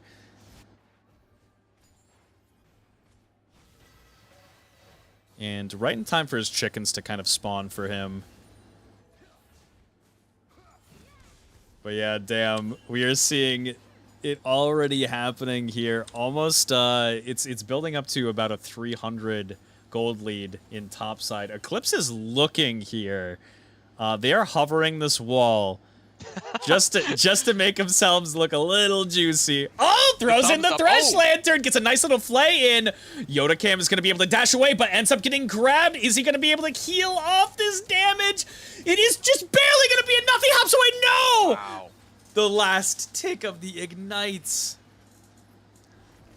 That was really well played overall, approaching that gank and Marquitti's like urgency to be like, hey, it's definitely doable here. And initially Yoda did have a good escape plan. Just really unfortunate there at the end. The ignite did get the tick. And I think the one saving grace is it did go on Thresh, luckily. Oh man. Oh, okay. I thought the traps might have done more there. So it is what it is. I don't think it's really the biggest letdown for SASAGEYO. It is definitely unfortunate, but whoa, retro. Damn. Yeah, those auto attacks are gonna hurt after a while. The literal most dangerous place to have to play too when you're in that position. That is always feels bad. So something that's really interesting here is Minus is gonna just greed to take this Drake with his team instead of just recall here. Yep. So he's gonna have an awkward timer. He might miss a wave here. And overall, it is worth if they can get this Drake stacking just from the start. Put Sad Jellyfish on a timer, essentially, like, hey, like, we're already gonna stack these up. And yeah, but I think that's a really good sign that Jinx lane, you know, it's just now after that, Yoda and Minus do have to think about, hey, like, that could happen again, right? Like an easy Thresh Lantern over the wall is definitely in the cards, right? So they did have that lane brush warded, which is nice, but it's nice Eclipse did think outside the box here, like, hey, like, I'm just gonna hang out here. I wasn't sure if they talked about it, if it was worded or not, but it seemed like they had an inkling. And whoa. Oh boy, Frozen Ace getting kind of jumped on from Eclipse. Are they going to have enough damage here? Marcuti is throwing the lantern down just to get him away. However, getting flashed on top here. Marcuti is going to be the sacrificial lamb, but they want more. Tai T gets a wonderful little charm off, and that is going to be 2 kills over to the side of SASAGEYO. And that's why Shen is like, he's kind of annoying sometimes, man. Because like reasonably, like that fight probably wouldn't have gone as cleanly. I think it still would have been maybe winning, but it wouldn't have been 2-0, right? It would have been a sloppy like 2-1 or something along those lines, maybe a trade. But Shen definitely, it's been under the radar in terms of that. And in a team setting, it's easy to just be like, hey, ult me. Like, as soon as you're getting harassed. Yeah, right. And Frozen Ace did have a good flash just to secure that Shen taunt. Like, Shen didn't have to waste flash to find a good taunt angle. And you'll take that. You'll take the plate damage and the, you know, missing a couple CS for that play for your team. A nice hook from Arcuti, but is going to be able to dash just far enough away. That nice little, you know, range that you get from Xayah Rakan. That little synergy just to keep Yoda Cam safe. Oh man, dude, this is so sad. And this is why this recall, or this Drake from earlier, oh, okay. Looks like they're going to try to force a dive, rather. I thought they were just going to let the wave push in. It's clear that they can't really walk up, but I think they want to kind of push the issue here.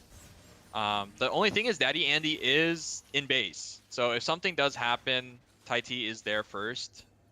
But now it looks like it's fine, but yeah, I'm really surprised they didn't want to reel back and just force them to walk up. But yeah, it's looking contested, and Eclipse does want to fight for this blue buff again. He's level 5 though. Yeah, he's looking at the blue buff, and you see that that Tai does have the inside trek here. It's gonna get hopped right onto it. Yoda Cam gets a nice little knock up and a charm into Eclipse just to secure that he can't run away, biting off a little bit too much. Man, and that's kind of one big thing, right? Is like they know that, hey, they don't have Shenar anymore, but it's just the fact that Tai either got their reset earlier before Andy did, or just something along those lines, because they are kind of similar in components. So it just seems like maybe Tai was just really ahead of the curve there on the recall, and it's really tough to go for plays like that if you're mid. If you're a jungle and you really want to invade, your mid does have to be on that same page of wanting to invade there. Yeah. And Tai, you just read it. Ace was definitely like, hey, he's looking at me again. He's trying to bully me. And Tai and their bot lane definitely just took care of it as business. And we're kind of seeing the same early game as before, right? Yeah, like, a lot of the similar stuff was happening. But hey, you never know. Jinx is farming safely here. Roughly down a little bit of CS, but hey, it's Jinx. We take those, and the Cole is stacking nicely here. But man, they're looking mid. If you can see those pings. Yeah, they are just Ace looking to just hover around here around. tight. Oh, Daddy Andy is gonna have to instantly flash away here, lest he get just CC'd into oblivion. And you, it is interesting because you bring up a good point that this is very reminiscent of the first game. The one thing that is really interesting is that Retro on the Shen has a little bit more to be able to do. It felt pretty bad as this Aatrox just to be able to, like, you know, have to just stay there in lane. Just kind of deal with it.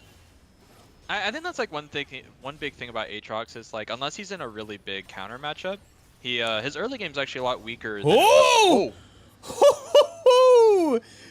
Oh, almost I'm had me having a heart fooled. attack every time you panel to, like, Yoda, like, man. Yeah, that's like one big thing. It's like when it gets to this point in the game, Thresh almost can punish him, but it's just like, oh no, misses the flay, is gonna force the ulti out for -2 coins. They get a nice just 3 daggers right onto the Jinx, and that's gonna secure the kill. Meanwhile, we have a dive in the top lane. Poor Retro Genesis doing his best. He's got a Rift Herald and 3 other champions. Are they going to be able to save the tower?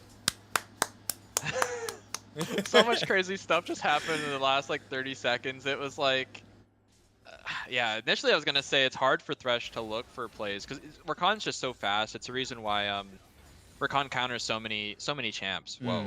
And Dippy's, okay. He's just messing around. He's just showing what he could do. And it looks like this tower is free, yeah. And they're looking for more. Tai is right in the wings here. Retro Genesis dashes away. Oh, they are going to be able to secure the kill on Dippy, however. Now Eclipse does not have anywhere to go. Yoda is going to be able to probably get a knock-up. Is he going to be able to get away here? No dash from Tai to be able to get in. Yoda misses the jump in onto Eclipse. He's just tapping him with his little tail feathers. Oh, the Shen ulti does come through. Eclipse is still on the run. Is not dead just yet. But that is going to be hand-delivered right over to Tai. Man, and even when I'm saying, like, so much stuff is happening, then, like, they add more. They just know what we're talking about here. They really want to keep the action going. It's never ending. And even right now, they're looking for minus. Yeah, they are looking for minus here with this Thresh hook. And the thing that is crazy to me is it's 6 to 1 in kills, but you see how much pressure that this LeBlanc had in top lane and how many turret plates she was actually able to just get solo.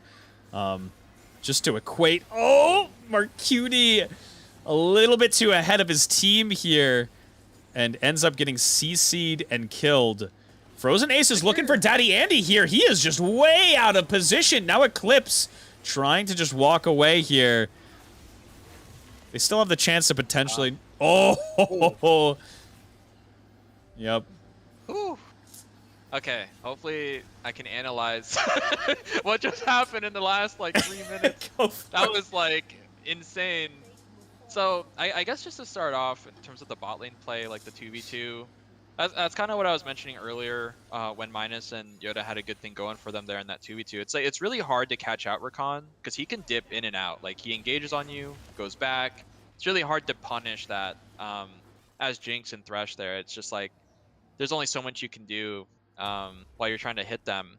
And over on the top side as well, I think, like you're saying, I think LeBlanc definitely had her wave just getting all the plates here, and Yeah. it kind of helps transition her into way more of a power role. Like usually when you see it mid lane, it's just like whatever, this build with static and stuff. But I think like the fact that she got all the plates, she is gonna roughly be like 2 or 3 levels above the bot laners. So it's like it gives Dippy a lot more leverage when he's just farming these side waves all game. He's gonna be really powerful when it comes to one-shotting them, and it's kind of unfortunate. Sasage just has a lot of lockdown, so even though it's LeBlanc, you know, you still have Maokai whose route just follows you to the end of the earth, and there's another fight here. Yep, Andy getting hopped right on from Maokai. Tai is not actually going to be able to pick up the kill, but it does go over to Rakan. Clips with the fail flash over the wall, however, is still looking to escape here. We got Maokai ulti. The roots be chasing! And we got the little guy right behind. He was looking to explode, but it ends up going to Tai. And man, it's looking grim, you know? I mean, I think Jellyfish does have some points, you know, their Jinx is still scaling, and they honestly just need 1 kill. That's all. In a team fight, they just need 1 kill. Jinx can reset, but she does need Kraken, though. She's still slightly behind in that aspect of... Whoa. Okay. I love it. What yeah, a but flex. I think in general, though, like, as soon as Jinx kind of does get online, but hey, who knows when Sasageo is going to let that happen? Like, they definitely have a lot of pressure here. They already have the 2 Drakes stacked. And Retro's at that point now where, hey, like, he can kind of stand up to the bullying a little bit now. Yeah. Kind of has Sunfire and... oh. Julie's going to have to flash away. A nice little turnaround onto -2 coins. Gets a massive shield on him from Shen ulti. We do have Dippy hopping in. Gonna get locked down here. Are they gonna be able to kill her? Or are they gonna focus the clone? Yoda Cam ends up going down. Mark Cutie is getting ticked down. Retro Genesis is not gonna be able to finish the kill. Dippy ends up dying to -2 coins, and this might be a turn of the team fight. Meanwhile, we have in the bot lane Frozen Ace and Daddy Andy having at it, and this is overall gonna be what, a 1-for-1? A nice hook from Mark Cutie, but it's not enough damage. Oh, the roots be chasing. Daddy Andy is going to be the one to actually have to take it. Eclipse is finally here in the fight, but having your tanks find up. Yeah, Tai T cleaning up all of this. Oh, man. Yeah, I mean, honestly, that fight, that's really all you can look for as Jellyfish there, man. Like, the TP from the back from Dippy was brilliant. But Retro's ult there, the Stand United definitely saved Minus a bit there. Yeah. As an AD carry, you know, you can definitely feel the panic of like, okay, well, we're getting TP from behind here. I think one big thing in that fight was Jinx did not have Kraken, right? It's like, if she had Kraken, maybe that reset does a bit more there on that passive, and she can crank out a bit more damage. So it's just unlucky the timing of that that Kraken Slayer buy. If it was just on that fight, potentially they got a shutdown there. And I think you gotta give a lot of credit to Tai T for cleaning up. That definitely was like, it was one of those angles where you can kind of leave it, and that still would have been a winning play.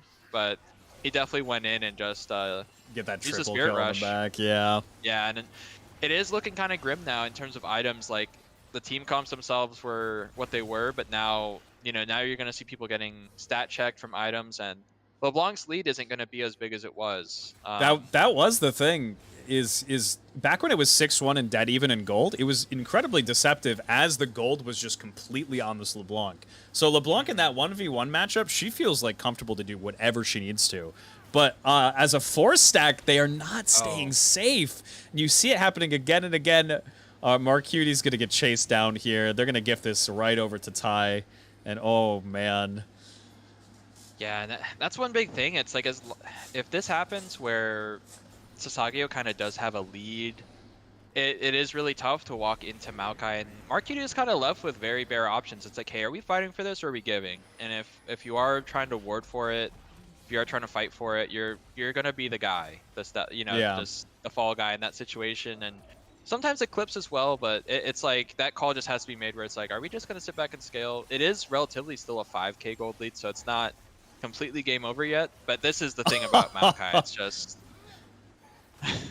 Eclipse still looking to hop over the wall here. He knows that it's not gone yet, but he does now. In the middle of 4 enemy units, he's going to get killed actually altogether. He goes over to Frozen Ace. But yeah, you'll take that any day. Yeah, and that's one big thing, right? It's like he, at this point, has to look for steals, and it is going to be Mountain Soul as well, which is extremely annoying when you have Victor LeBlanc. You know, you want to burst these guys down, and they just get a free shield to kind of ignore 200, 300 like points of damage. And yeah, it's getting to that point now where the scaling also, we don't know if we're going to see Jinx and Victor scale, just in terms of the items. Like Xayah is already 2 items. Yep. And Ahri does have 15 stacks on Magi's, which essentially is just like nuts in itself. And Maokai himself isn't really a huge damage dealer, but he's going to be able to be a threat on whoever he goes on. He's also going to hurt with his items. So it's just like, overall, a lot of the cards are stacked against Jellyfish here. But I think overall, if they're able to kind of steady the wave here, right, and just as long as Victor is able to get his upgrades, Jinx is able to get 2 items.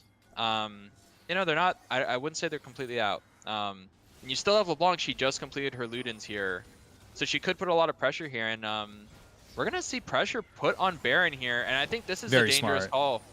You know, as much as they're ahead, if this is sniffed out, this could easily be a cleanup with the Baron debuff. It just looks like it's gone. It's sniffed out a little too late here, unfortunately. Yeah. I think just reading the positioning from where they were on the map, and just knowing that you have that Shen ulti in your back pocket to get there, you know, kind of to protect. I say, like, you know, it's worth just to kind of look at, but yeah, they got it just for free there, realizing that nobody was even close by. Yeah, and that's a quick 20-minute Baron here, and ooh, we're gonna see something here. Navis is desperately trying to get away. Ahri with the quick feet. Oh my god, Eclipse is 1 HP just waddling away. Finally he's able to hop on the horse and just... Oh man.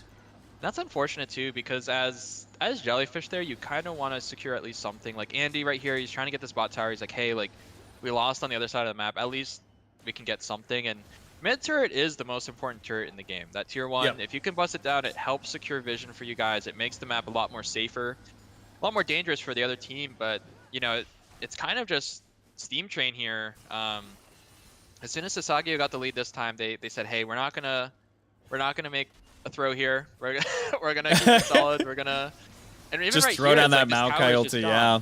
But they're Oh looking man. for this last ditch effort. Yeah, they are looking for this kind of last-ditch fight, but it is not going to go the way they want to. They only had Thresh and Eclipse right in the front line. They do manage to kill Yoda, and now Frozen Ace is going to have to run away, but all in all, none of these kills going over to the Jinx feels pretty bad. Yeah, and I mean, at some point, you do have to look for something. Sure, yep. Or at least as a team, maybe they feel a little desperate there, but I honestly, as long as they don't lose an inhib, that is like where I draw the line. Even in games like this, if you don't lose an inhib, or at least you only lose 1, you know, for a carry to farm, I think that's the most important thing here. But it is really looking like SASAGEYO does want to force this game 3. It's looking like they're clinching it. Ahri does have the death cap. She just I'm pretty sure she just backed and got that. So that if that's a sign, like telltale sign of how this game is going, you know, and it looks like an easy soul as well. That should be coming up in the next couple minutes, and I don't really think there's a huge rush for SASAGEYO to look for an end here. They can kind of just safely get this Drake, safely get the next Baron probably, or even if they get like a pick, like that's the big thing. If Jellyfish dies at all here, it's really high stakes as well. 1 death on Jinx or Victor is easily potentially a game end, just because they don't really have a lot of wave clear.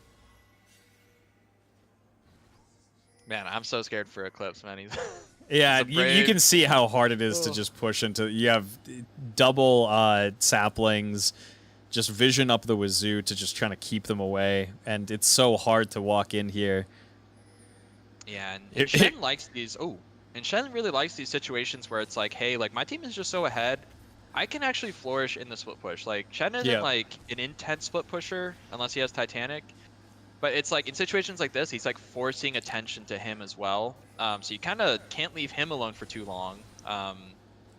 And that's kind of what's happening. It's like Dippy's now going to be like, hey, like I actually have to catch this top wave, unfortunately. Like he, and it looks like they're just going to have to give up this mountain, which honestly, good call. I think it probably is going to have to be if they want to have a chance, Attempted probably they're going to have steal. to fight for Elder.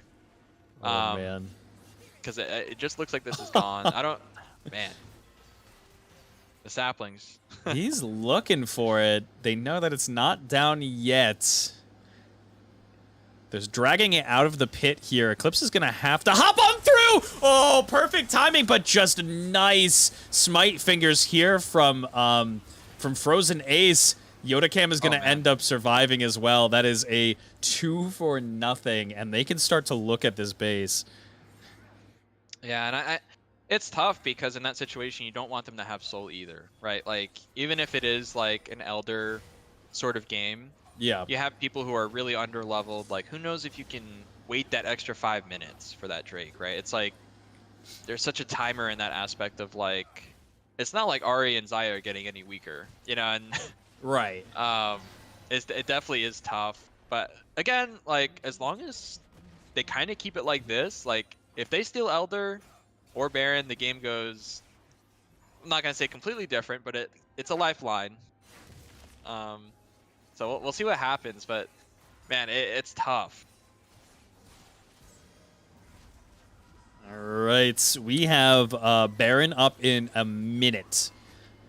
Everybody's going to take a synced back here and just start to look to push vision.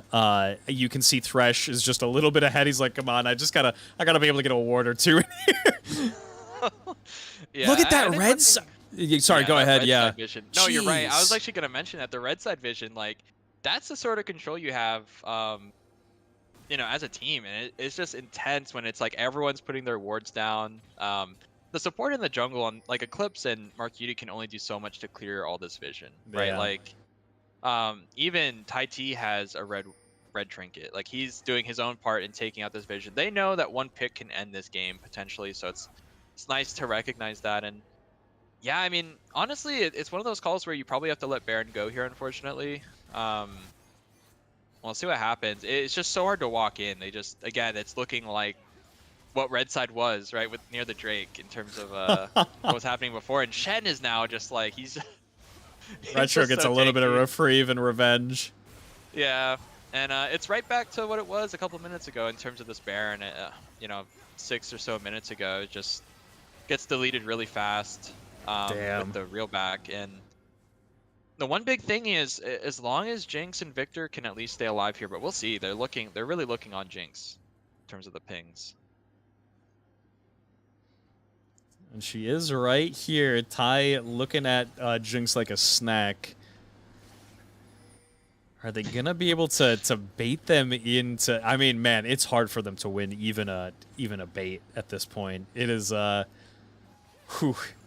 That Shen ult really, it makes it tough because oh man, and this Maokai ult. Yep, Maokai ult comes down just to secure. They're gonna have to dive onto the Thresh. Is right in the backline, taking up the tower. Yodacam does not care. He has Shen ulti right on top of him. They're going to dive right onto Eclipse here, take him down. Yodacam is still looking for more. A double kill for -2 coins. Oh. Are they going to be able to get Navis here? Midas is looking to style. Dippy is still alive here. Ends up picking... Oh! And the game's not over yet. Yeah, we still Army have Jinx. Did drop there, and it's going to be... Man, I mean, Jinx... I don't know if Jinx can hold the line. It's going to be hard. It's going to be pretty hard. All Maokai and Shen have to do is just dive her. And, yeah, Navis knows this. They're playing their range. I mean, Thresh is back up, but unfortunately it does just seem a little doomed. Yeah, it's definitely going to a game 3 here, ladies and gentlemen. Ring the silver scrapes. Oh, man. What a banger game 2. I mean... Honestly, game 1 could have went like that as well, but I mean, Jellyfish did find some good execution in their plays of coming back in that game. I think overall, like this game 3, it's really going to come down to the draft again. I think I really liked what they did this draft though. Give Jinx, give Victor. You're giving your pocket picks here. But I think one big thing that was a telltale sign was just the mid push again, right? In the first game and this game, Rel was really trying to look for these invading chances, and they did have push bot, right? Like Jinx was pushing in the Xayah, catching minus on some awkward resets there. But again, like just Victor not being able to be there for those invades, it just made it a lot more risky. And it is something you kind of have to coordinate, right? Is Yeah, it was just a little um, bit too much of a reliance too on that Thresh Lantern to be able to had that little safety net, right? Those two invades on the blue, with just Ari is just like right on top of it, being like, "Oh, we're getting invaded. All right, I'm on my way." mhm. Yeah, and with the Shen ulti. Yeah, I think that's like one big thing. It's like Sa- Sasage was putting them on a timer by getting the Drakes early. And the first two Drakes, it's like you can kind of be like, like we got Herald, we got first turret, like we can kind of ignore those two Drakes. But then as soon as that third one, as soon as they're fighting for that third one, it's like, okay, well, we debatably don't outscale them. Right. Right? Like Yeah. if they get Soul, it's like debatable, and there's some champs that can ignore it, right? Like Caswin, he can ignore that. Kale, you have some champs that can kind of ignore a Soul, but I think it really is a tough call of like, how long are we gonna sit back and let our carries scale, or when are we gonna fight, right? And try to look for a pick. And I think Jellyfish did have some nice looks, man. It was just unfortunate, the Shen ult, the TPs, like you can tell Dippy was really trying his best to make that a game, man. He even did most damage, like, and granted he was hitting Shen a lot of the time, but I think like even at the end he took out Ari. Um, he's really trying his heart, man. Yeah, it was hard in the fact that Dippy really did have a major advantage in the top lane. They really set their game plan up pretty early for Jellyfish. They said that they really wanted to play strong side top. They gave him a lot of resources, but then they kind of doubled back on their plan a little bit. And they started to, as a 4 stack, start to get a little bit too greedy and relied on the Hmm. LeBlanc to try to get them out of team fight situations, which was a little hard for. Yeah, it's hard for LeBlanc to, I mean, she had a lot of golds, but with all those like safety nets and all those shields, all those ways to keep Xayah safe, Xayah at the end of the day was 9-0. Yeah. Just too hard. And that's one big thing too. It's like Tai T, like obviously Xayah is a big threat on the team, but like then you have Ari who's just like wreaving havoc on your front line and back line. Like no one's safe from this Ari. And I'd really like to see how Jellyfish adjusts in this draft because the Ari was in both games. Yep. And it's not like I don't think Daddy Andy is uncomfortable in that matchup. It seems like it's fine. It's just in terms of the resets, the push that's enabled by Ari, that's where that comes in where your team is being impacted, right? And I think that's like one big thing is the solo matchup does matter, but you also got to take into account that. So it's tough, man. Sod does have Yone, right? They always ban out Yone, Yeah, they had banned and out the Yone twice. yeah, and ban out Kled. So it's like, are you gonna sacrifice one of those bans on Ari, right? Like you got to pick your poison kind of deal. And in this game 3, that's where the strategizing comes to mind. You gotta risk it for the biscuit. Some of these draft picks, and I'm excited to see how Jellyfish bounce, how they bounce back. They I'm they definitely excited to have some good see. people. I'm excited to see what side they opt for here. It's looking like they're opting for blue side. I'm not 100% sure on it, but yep. The teams are kind of lining up now. Sad Jellyfish is lined up for blue side, so it seems like they have some kind of answer. They first picked that Rel in game 2.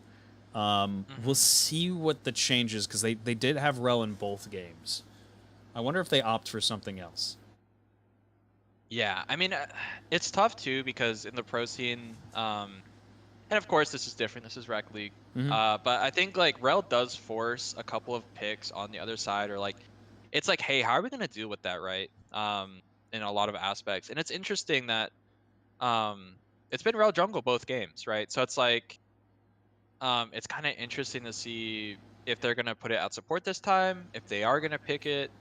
And I just think in general, like it's interesting. There's definitely a lot of caveats to picking Rel. It kind of locks you in to a good team comp because she is good.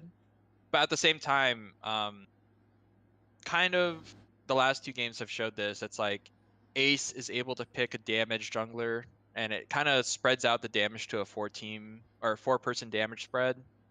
And I think it does make an impact when those skirmishes are happening, right? It's like Right. just a lot more damage coming through. And yeah, so I'm excited to see this. And I think you're right. I think it is going to be same sides here. Man, and I'm excited to see how Jellyfish bounces back in terms of their bans, in terms of their first pick. We'll see what happens here, right? What do you think happens? Like, if I think there has to be an adjustment, you know? Like, what do you think is going to be the adjustment? I think the adjustment is either breaking up the Zyrakan with first pick. I don't know if Daddy Andy plays Ari at all, but something's going to happen with this Ari. I mean, they've shown multiple times that with the team comps that they're building with this Ari, it's just worked every single time. They got to do something about this Ari, and they got to do something potentially about splitting up Zyrakan. I would think. I agree. I think like that it's so underrated, right? And the fact they get I don't know how many buffs they get while they're together. I know Zaya gets a W buff. I think like her and Rakan move faster towards people when they're, or just in general, which is huge. And I'm not sure if Rakan gets an extra shield or I think he gets greater lines. dash distance too from his dash. Yeah. Yeah, and I think like that alone is just like Rakan also is just really nice. And I think Yoda has done a really nice job on the Rakan so far. And that's not to say Mark Cutie hasn't done his part as well. It's just in these team fights, Rakan is just such a menace. You know, he's a really safe engager to an extent. He can kind of go in, go back out safely. It's not like Leona or Alistar. You know, once you're in, you're in. Rakan can kind of figure it out in those tight situations and just kind of. There's a lot of skill expression, I think. So it's nice. But I think I kind of agree with you there. It's like the Ari debatably has to be something they pick something different in, and I think Andy might have some picks into it, right? Like they have been picking I think early for Andy they usually pick Victor or something along those lines, but if they're able to kind of pick a counter, right? Like if they pick Ari, maybe he can play Lissandra, something to lock it down. You know, and I think Andy's fine first picking it, but I think it would be nice to see him in a counter side of it. In this game 3, or kind of have that sort of change up, right? Or the Rakan. It'd be nice to see Mark Cutie play that, or be like Garzok, Garfaker, and play it mid. We don't know. Maybe that's in the cards. All right, let's see. Starting to get into our draft here in just a couple of minutes. Chat, what are we thinking? Game 3. It's all on the line, baby.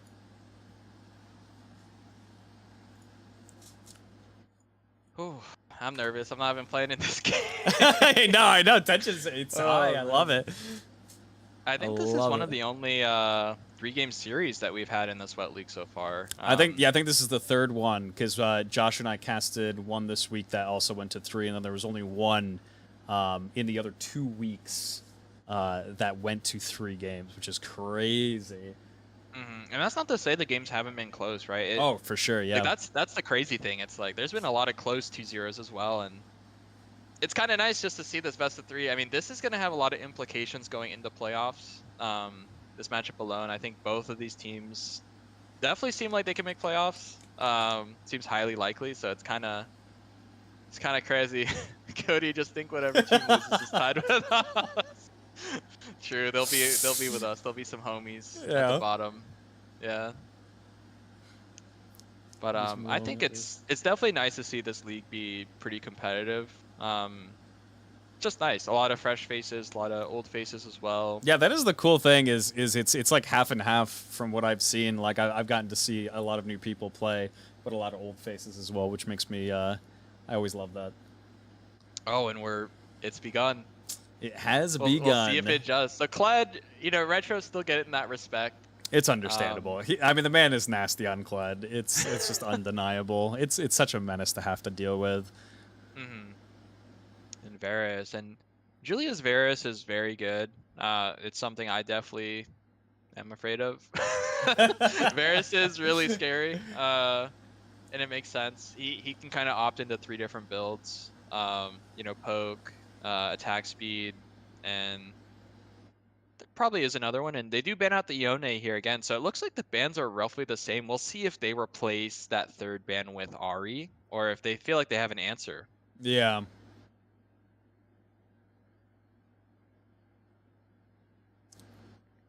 Red side here. What did we have in game 2?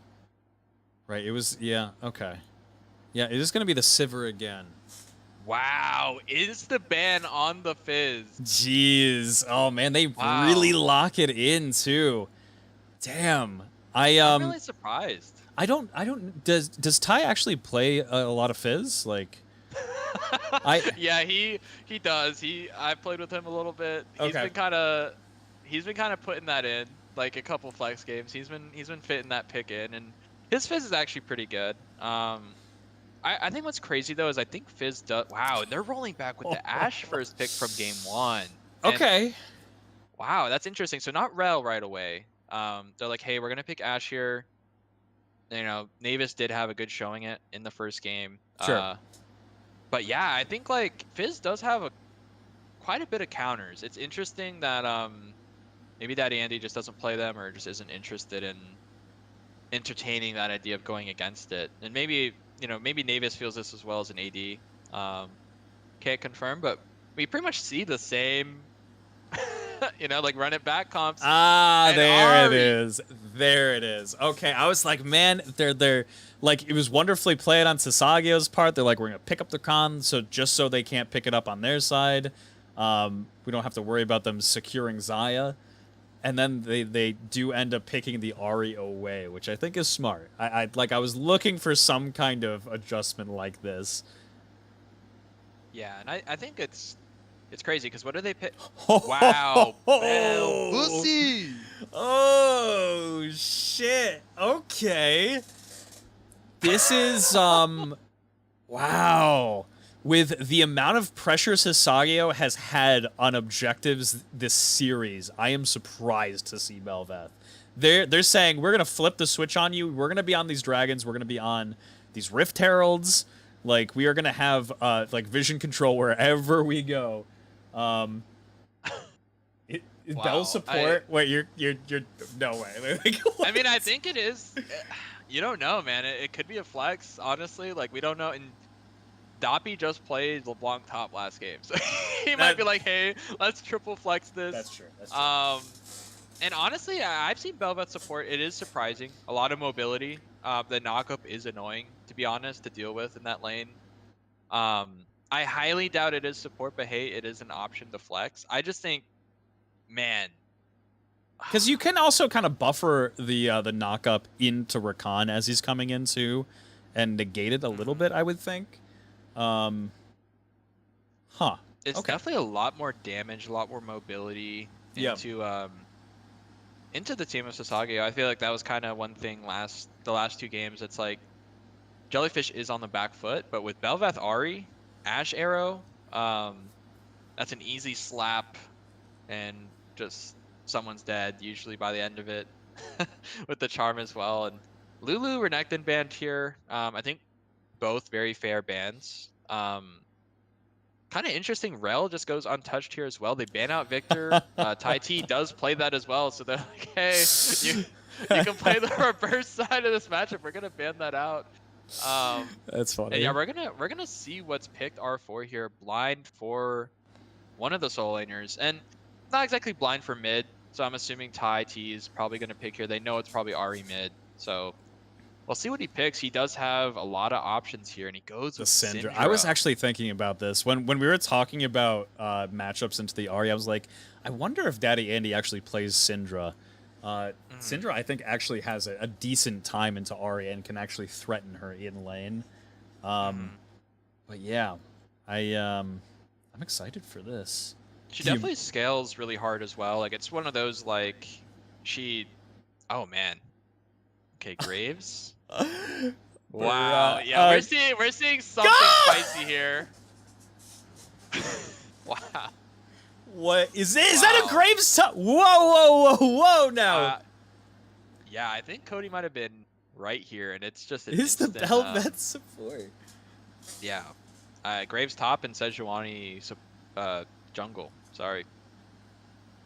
Wow, and Cody's right here. They could have picked Liss on R4. I don't think that would have been bad, honestly. Yeah. But maybe Saad was just feeling like, hey, I want to have more zone control here. But I think Lissandra really would have been a good pick here, and Cassio as well. Not bad. Because Jellyfish is really low range aside from the Ashe, but Shen to round it out again, and wow, man, this is the most unique draft I've seen, honestly, in a really long time. It's pretty crazy. Yeah. I'm excited. I think like maybe they're gonna go like full send on this Rift Herald and have Bel'Veth just grab it, you know, and we'll see what happens. Like in terms of like sending people to the Rift Herald to fight for it, and maybe they just they go hard in the paint for that Rift and try to see if they can extend it a lot more this time. But man, there's a lot of moving pieces here. Yeah, I mean, I don't even know how Graves top. Like, I know he was meta for a bit last year or the year before that. Do you know anything about it? I've seen a lot of the funny thing is Graves has never just been bad in a solo lane. It's one of those things that you're like, oh, Shyvana solo lane, and you're like, oh, I would never. Oh, it's probably going jungle, and you're like, no, it's going top. Graves has like a similar kind of purpose. I wonder into the Shen how it's gonna end up doing, because he is low range, like you said. He has to put himself a little bit closer and a little bit more in danger to actually get his damage off, and be able to shove the lane forward. It puts him in a little scarier position with Maokai on the enemy side. I still think overall I love the sad Jellyfish comp. I actually love this. It's really creative. As a pick comp, like it has like a lot of potential to just pick someone off with the Ashe Arrow, the Ahri Charm, Sejuani ult. One thing that Sasageyo has going for them against that though is they do have Xayah who can, if she times it correctly, just ulti, ignores most of that startup engage on that pick potential. And I feel like as the fight goes on, it's like, I honestly don't know who's going to have more DPS in a solid 5v5. Like, I think it's like, people are going to get picked off left and right, but it's like, how is that going to transition into like the damage later? Because it's like, if Syndra falls early, I can see it kind of being awkward for Sasageyo, honestly. I think like Xayah's really short range, and so she obviously has an easy time not getting picked off usually, but Syndra on the other hand, like if she gets picked off, you have a lot of damage with Graves, Ahri, Ashe, and the Bel'Veth also low-key. You know, after a while, if she gets ahead on support, hey, like she could probably deal some damage as well, if that's where that's going. It might be Sejuani support as well. There's not really a clear picture here. I would like to think it's Bel'Veth support, but I haven't seen that matchup with Rakan, so I'm kind of curious to see how that works, honestly. I'm sure Yoda's also be like, hey, I've never played this matchup before. Like, bear with me here. Yeah, for like, everything that we had to prep for this game, this is what we ended up getting. Yeah, I'm glad Jellyfish is putting on a show, man, with the LeBlanc top and whatever this draft is, whatever you can call it. It's definitely sad Jellyfish exclusive. It's a unique. So I'm excited to see it. But yeah, I think that's one big thing for Sasageyo. They just got to make sure Syndra does not drop. Oh, Sejuani top. Oh, it is? Wow. Oh. Doppy is on Sedge here? Wow. I mean, I'm honestly really surprised Doppy is playing Sedge. I thought he would be playing the Graves.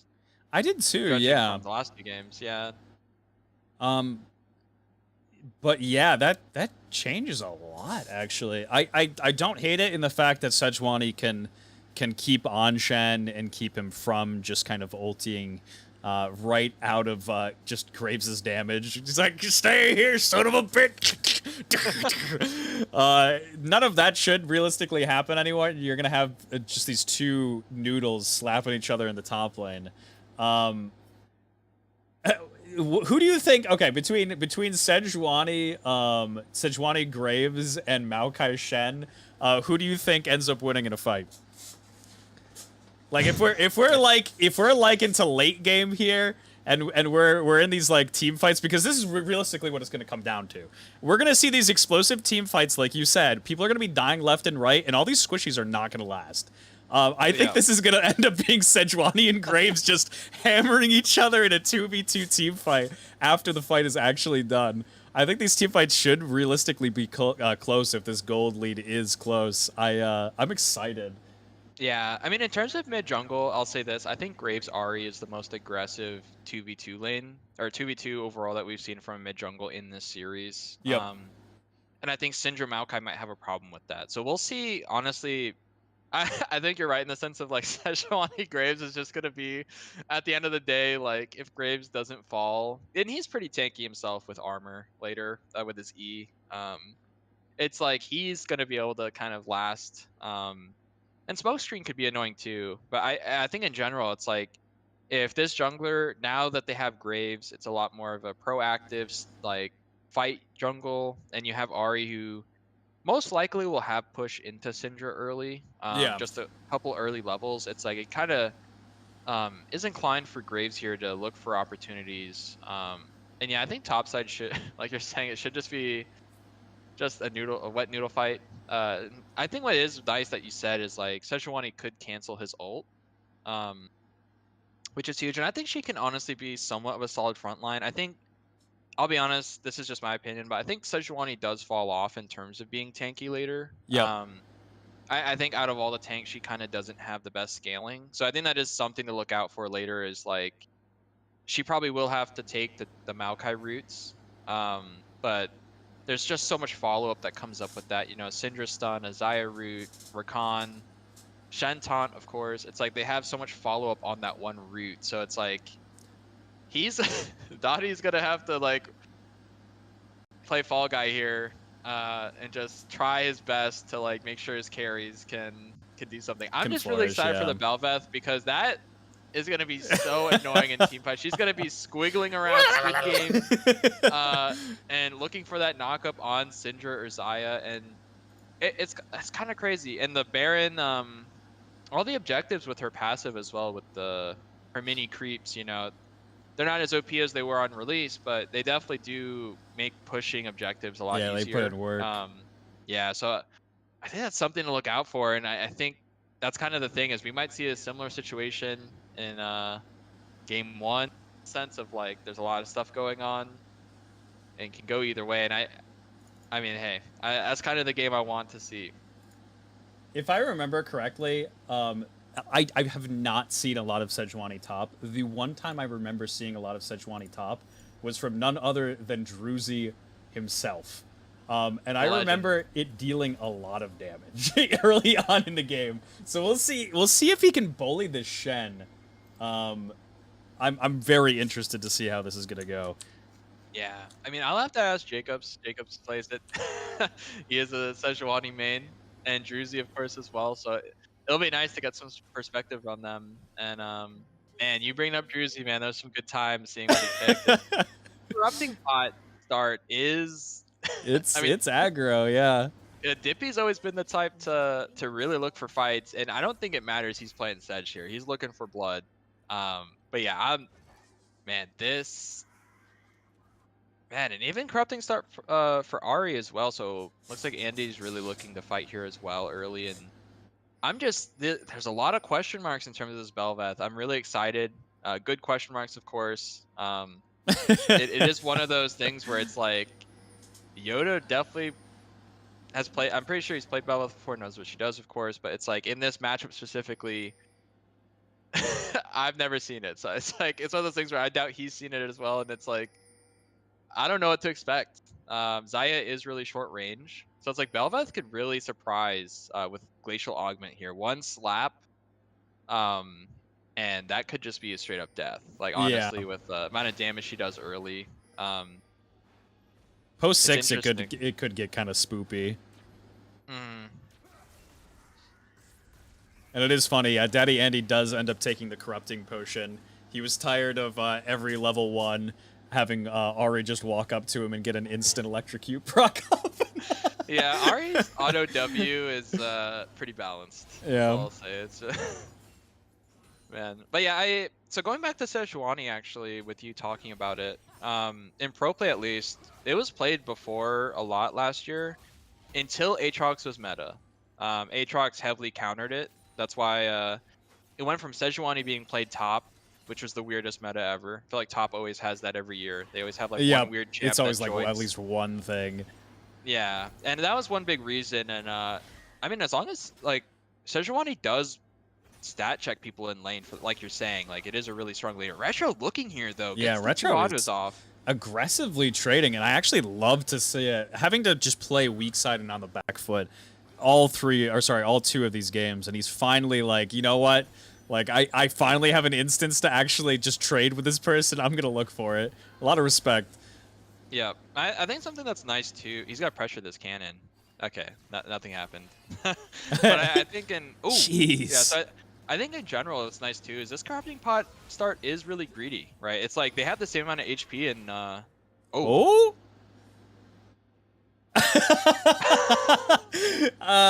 There's gonna have to be some fast reaction time with Daddy. Andy, he misses the charm, and he's gonna get punished for it. Gets knocked back away from his tower. Is it gonna be enough with the red buff to take down? Graves throws down the smoke screen, is now on the chase. He's throwing down his red buff, gets plenty of damage into Tai T, but he's not gonna be able to get through the minions.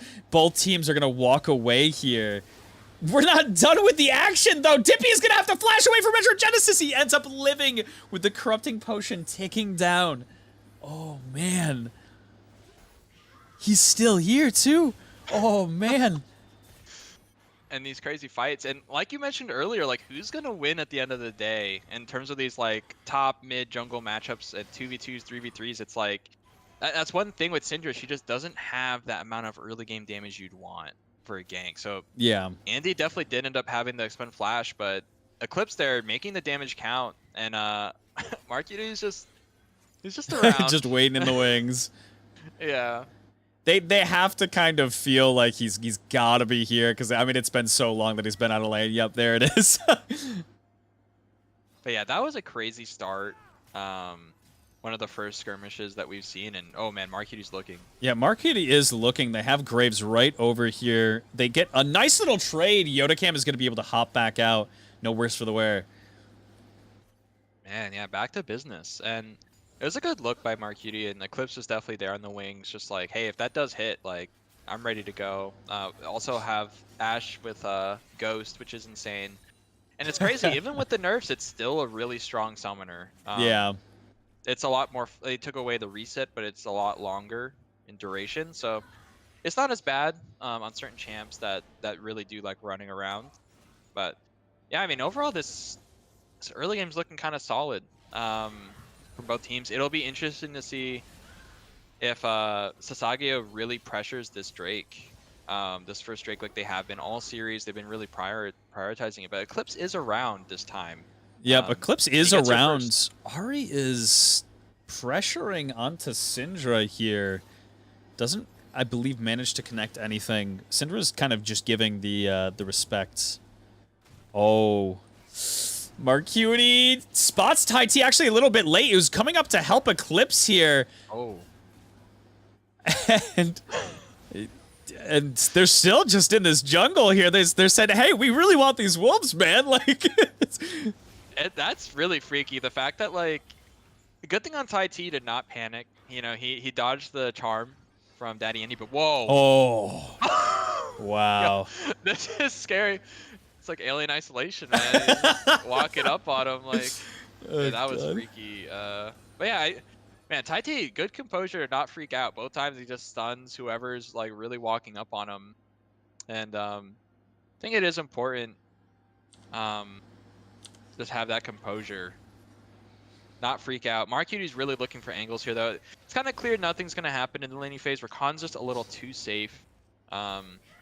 With what happened previously, so I think Marquitty's definitely looking. But man, yeah, I mean it's nice. Marquitty's definitely trying to prio helping out Eclipse and Andy here. Yeah. Just trying to give some more extra vision, and doesn't really look like Navis is gonna get punished here. You know, they don't even know if Marquitty's there. Like he might, you know, like they don't know he's gone, so they're just like, okay, like maybe he's just in the brush. it's a good job too, positioning wise, from Frozen Ace, just to kind of acknowledge that this Bel'Veth has not been in lane like pretty much the entire game. He's like, listen, I'll take the L for now. I'm just gonna go try to get as much of the farm in my jungle as I possibly can. I'll give them whatever they need for the rest of the map. Like, nice little stun up here. It's gonna be some chain CC. The tickle, tickle, tickle, tickle, tickle. All right, first blood. Wow. If Sejuani picks it up, which is, you know, it is what it is. But I think like that's one big thing with Herald coming up in a minute. You can tell Marcuti is definitely gonna round his way back up there and try to get those little voidlings out. As soon as that comes up. But I think this is the right move. Is hey, your strong side has been dippy in a lot of these series, and even though he's on Sejuani, he is able to outpush Shen here with the Q.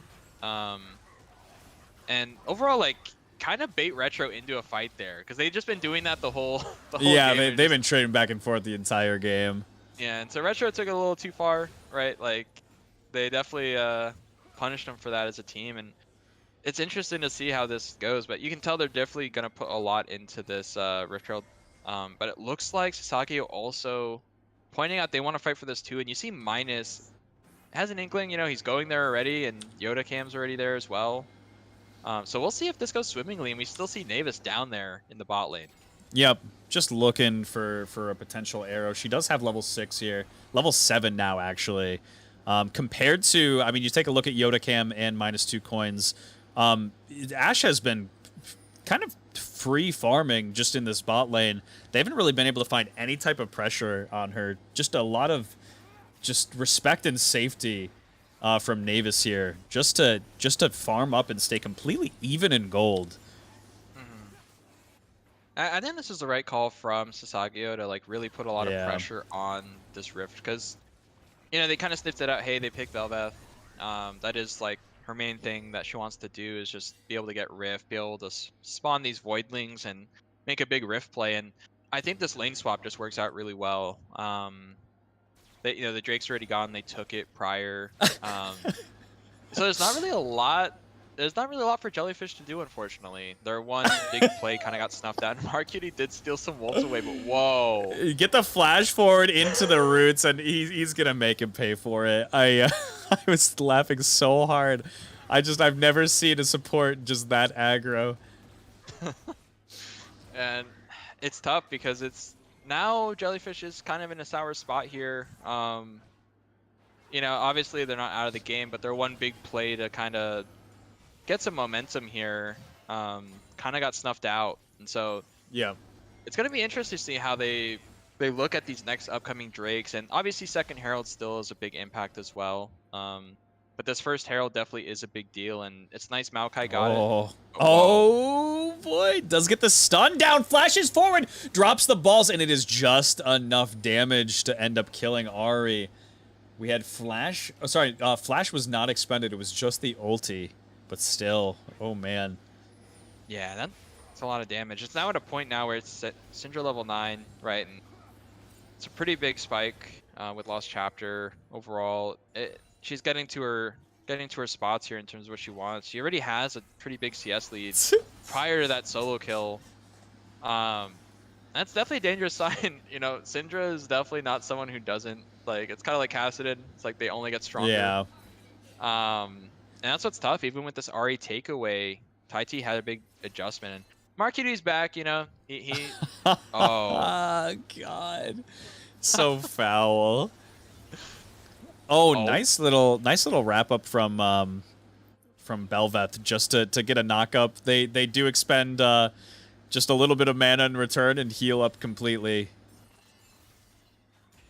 Yeah, and it's tough because I think like as the game goes on, there's just a lot of moving pieces again, like I said prior to the game. And Dippy's gonna try his best here. You know, he's gonna proc those Heartsteel stacks, but Andy again getting kind of in an awkward spot here. He does have flash, but I don't know if it's gonna be enough to. It is enough to just get him barely away. Oh, yeah, he still had flash from before, so this time he gets out. But you know, it's tough. These objectives coming up, he's not gonna have flash now for that, and I know Syndra, Maokai are definitely looking at that They're like, okay, we're gonna have our stuff back. But whoa. Instant cleanse from -2 coins. Yodacam is looking on Navis here. They're gonna have to start to run away. Eclipse is here for support. Meanwhile, Daddy Andy is getting just absolutely massacred at this mid lane. He's going to have to use his ultimate just to get away here. Man, and it's tough. It's getting to that point now where SHINZOU really is in a comfortable spot. When SHINZOU's able to consistently land her stun like that, it's definitely a bad time. But whoa, Eclipse is looking. Eclipse is looking. Ty does place the balls in the correct position just to slow him down a little bit. But yeah, overall, this Drake is coming up, and honestly, if nothing changes, I really feel like SASAGEYO just has a decent time. Just again with Maokai being annoying, just such a zone enforcer. You know, his ult alone is just enough to really zone. Force you to play to their game. Yeah. Yeah, and so that's kind of one big thing is Marcuti's gonna he's gonna be in an awkward spot here. Most likely going to have to face check for vision here, and it looks like they're giving. Eclipse is just he'd rather just try to get what he can here on the other side. It is only the second Drake, so you know, kind of that situation again, and it's another big trade. Just massive chunks. And Rift Herald still might get a dash off here. Depends on whether it goes for the swing. It does. Is he going to be able to get to the eye? No. Taiti doing a really good job at just absolutely putting so much pressure down. Doesn't get the kill, but gets the turret plates, and that's all that you could ever ask. There's definitely a lot of momentum going here. I feel like as soon as Taiti kind of got that lead, it's definitely he's just really pushing it to the limit. And wow, we're seeing a fight here. Yeah, Marcuti is diving into the backline here, but the damage is just gone, and Retro Genesis is here for the fight. Everyone is here! Yodacam is getting, he actually takes the brunt of the CC here. Dippy is gonna have to run with his tail between his legs. Is he gonna actually be able to get the trade? No, not enough damage there. Wow, and from bad to worse, you know, it's like a lot of that stuff happens, and I think Andy did expend the TP there to try to join that fight. Same thing with Dippy, and it's like, it's just tough, right? Because I'm pretty sure Andy had to miss a wave off of that when he was backing, and then he TPs again, and just an unfortunate result, right? And there's not really a lot Navis could do about it. Navis is just in an awkward spot of like, I'll throw my arrow there, hopefully you guys do something with it. But they finally get a knock-up on -2 coins, and it does force the TP, all things considered. A pretty decent win here. Frozen Ace is in the vicinity. They get a massive chain CC onto Eclipse. He uses his ulti to try to get away. Is he actually going to be able to? Navis doing a beautiful job at just making sure that they can't push aggressively. Marcuti says, I want more! He gets a knock-up, but where is the damage? He's way ahead of his team. Navis starts to ulti. The feather daggers come down. Low health bars. Everybody's bleeding. Frozen Ace is actually going to go down here. Drops the ulti. Marcuti is looking for more. He gets rooted. He drops down for the stopwatch, but it's not going to be enough. Double feather daggers for a double kill. Wow. And man, Navis is really like, that fight was really close because of Marcuti's effort on that knockup, but Navis was we're not even done. Exceptionally here. Daddy Andy just waiting off in the wings. He's not pulling the trigger as they don't have a wave to push with here. He says, listen, I got full health here. I'm going to make you. Retro Genesis gets chain CC'd here. Is it going to be enough damage? He's going to, he doesn't have another dash to go forward with, and he does a little dance. Man. Oh, man, that's the feels bad. It was a nice look, though. I think overall, that is a play you kind of just have to go for. Yeah. You know, you possibly could get the big shutdown here, and Taiti again just punishing Dippy. Dippy. Oh! Oh! Oh! Oh! Honestly, I didn't think Yoda was in danger there. Holy, he just got slapped. Wow. Yeah. I mean, not for nothing. And they do get those turret golds here. I mean, it's not the worst. Yeah, definitely not the worst. It is a 3K lead. I think Navis definitely did show, hey, we're not out of this game yet. It's exceptional kiting. Honestly, that's a really good sign considering like Ash hasn't really had a chance to really do much in this game. It's just been, and not because it's their Oh fault. It's just naturally no. the way.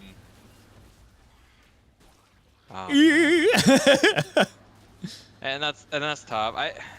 Eclipse is trying to make the right call there. Like, hey, we have to prioritize this, but we do see a lot of the members on SASAGEYO just rotate quick. Yeah. And unfortunately, there's just not a lot of stuff they can do there. But yeah, I think overall though, it is a good point that Ash, like as soon as, like you were saying earlier in the pre-draft, like once all the tools are used on SASAGEYO's side, the Ash can kind of kite them there. Oh man. Frozen Ace going deep here, and that is just a dead Marcutie. There's nothing you can do about that. Just a simple combo with, I believe, first strike damage behind it. And yep. Yeah, it is one of those things that you do have the Bel'Veth, so I mean it becomes a little bit telegraphed in the fact that you're like, they're gonna want this Rift Herald. And just good reads, just really good reads on the side of SASAGEYO to just be there at the right place, right time. Yeah, I think overall it just feels so tough to walk up in this situation where Sedge is roughly the only tank you have, but in a lot of situations she's in the side lane. So it's like Marcutie and Eclipse are like, hey, like we'll keep an eye out, but you know, it's kind of tough to be the first person to really walk in and take a really good look whenever anything's starting up. And this is the Drake for Soul point here, and at least, you know, Dippy is doing his job on that top side. He does get some gold for his team there. But again, it is just a struggling situation here. And yeah, they're just, you know, they're taking what they can get, and I feel like that's what you just got to do in these really dire situations. But it looks like SASAGEYO is really collapsing here. They're like, hey, they've been here for way too long. Tai gets caught out with a nice knock up here. We got the vines coming through. Is it going to be enough to get Tai out of here? The whip! Oh my god, Yoda Cam coming in with a miraculous save here. Eclipse does get blown up for it, but overall this is actually really nice. Now we have Julia in the fight. Are they going to be able to have enough damage here? Frozen Ace getting taken down. Julia is in the center of anything. -2 coins, and Julia going back and forth. A nice flash out from Navis. Is there going to be enough damage? No DPS there. Daddy Andy going down. Now Marcutie is on the run. -2 coins. Is he going to be able to catch up here? He needs a minion to be able to tap to get this movement speed. And no. What a fight. Honestly, that... It was actually probably best case scenario for side Jellyfish there. Like they got an initial damage on the Tai T unfortunately was able to live for so pretty long. much ult there at the end. Like the ult did just end up getting Eclipse there at the end, and it was just like a lot of stuff going on. Julia was really trying her best out there. That was honestly, that flash was really clutch. There just wasn't enough damage to help her there, unfortunately, and Andy did try to come in the back at the very end to try to see what he can do to salvage what she was working on, but I feel like that has to be a joint effort there. It's hard because like there's very few things that feel worse in this world than being underfed as or even more so behind as an Ahri.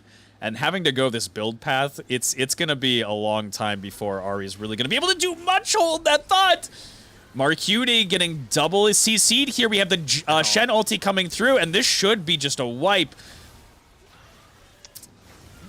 That's Rift Herald down too. What are they going to be able to get off this? They're pinging Baron. And that's honestly best case for scenario, just for Tai there. Like he can really bait these all-ins that are obviously a desperate call, but oh my god. Those roots last for so long. And they're not done yet. They're still pushing. Andy was like, "Oh yeah, they're just gonna go for Baron. I could probably just, you know, push tower and get a little bit here." But no. Yeah, I don't think Eclipse is gonna be able to hold this on his own. And you know, Marcutie is here, but we'll see what happens. But this Rift getting this first hit on this turret is huge. Ooh. The turret is down. Shelly is not going to get another charge off here.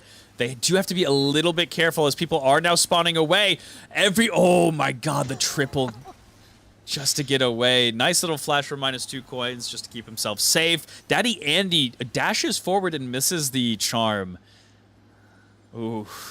Honestly, I honestly thought that would have been a game end. The good thing on Eclipse to try to force a fight along with Marquiti there. They were kind of positioning in a good way to kind of like make it so they couldn't just completely end, and they could also kind of hit the rift as well when it bounced in on that first turret. And wow, I mean, that's just insane. I think like, yeah, I mean, it's the same exact thing as last game where Xayah is kind of going untouched. Like, you have to focus Syndra down here, and she has Rabadons now, so it's like, it is one of those things where Syndra is scaled, and I kind of agree with you in that sense where Ahri going this, she has to go this weird path just because of how the game went. And it's just tragic. I feel like they have to go for these desperate plays, right? But Yeah. Shen ult kind of saves them a lot. And it's tough. They gotta hope for really a miracle here, but Graves just isn't gonna be able to output as much damage as he'd like, and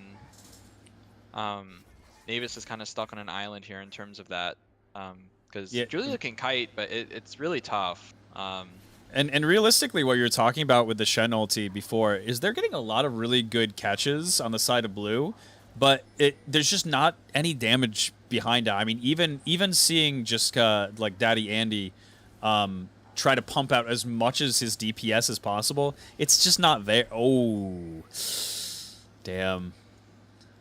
Wow, I mean, one saving grace is Ash Arrow does come back every like 40. True. 40 seconds roughly. So I mean, it is what it is. And I mean, honestly, this Drake isn't really. Oh man. I mean, Shen isn't here. He does have Stand United available here.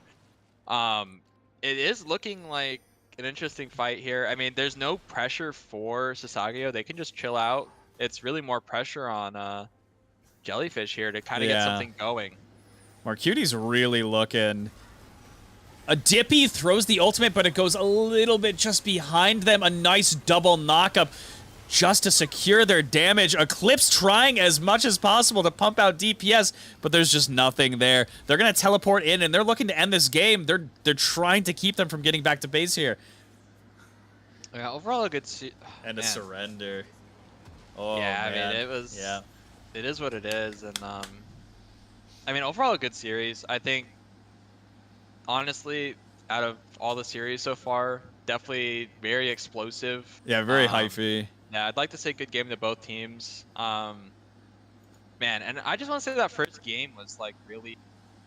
I'm really proud of Jellyfish there. You know, they stuck it through. It could have been second game in this game kind of outlook, because all the drafts were roughly the same in that aspect. But I think overall.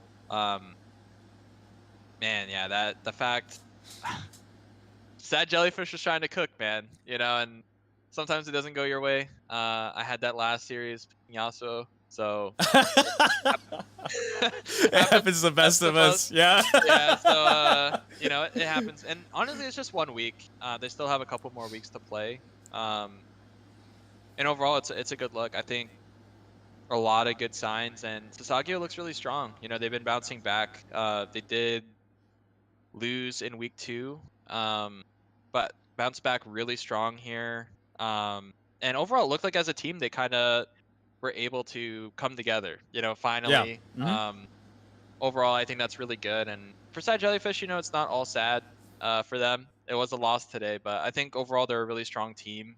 And I think it goes to show Navis and Dippy are definitely focal points of the team. I think all 3 games they're really strong. And that's kind of one big thing. It's like hopefully in the upcoming weeks they can find more ways to play around those two. I think. Oh, for sure. I mean, you even saw in the first game there when they had that Narn to Aatrox matchup.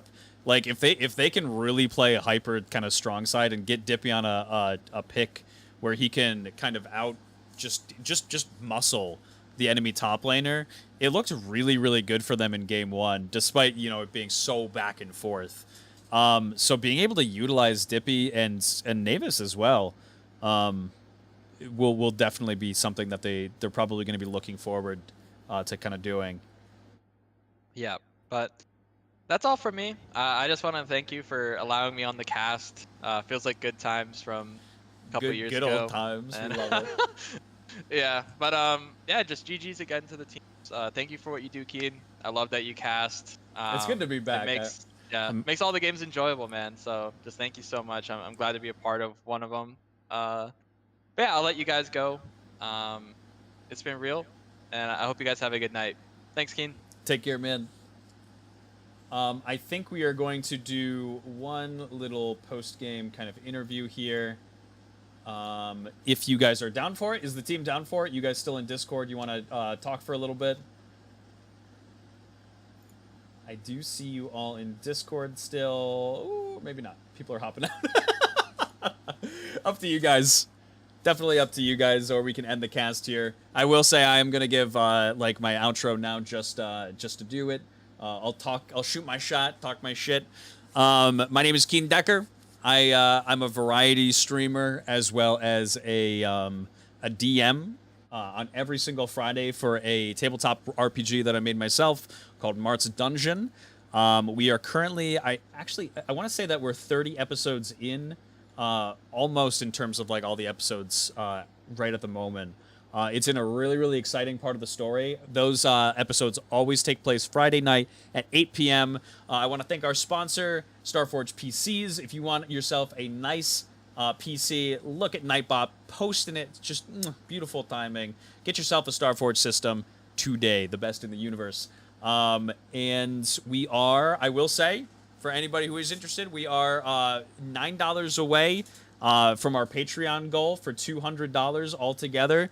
We're going to be doing a Tom Kench maid cosplay, and I swear to God, I will do it specifically for one of these games. I will cast an entire series in the Tom Kench maid cosplay should we reach that goal. We are so close, I can almost taste it.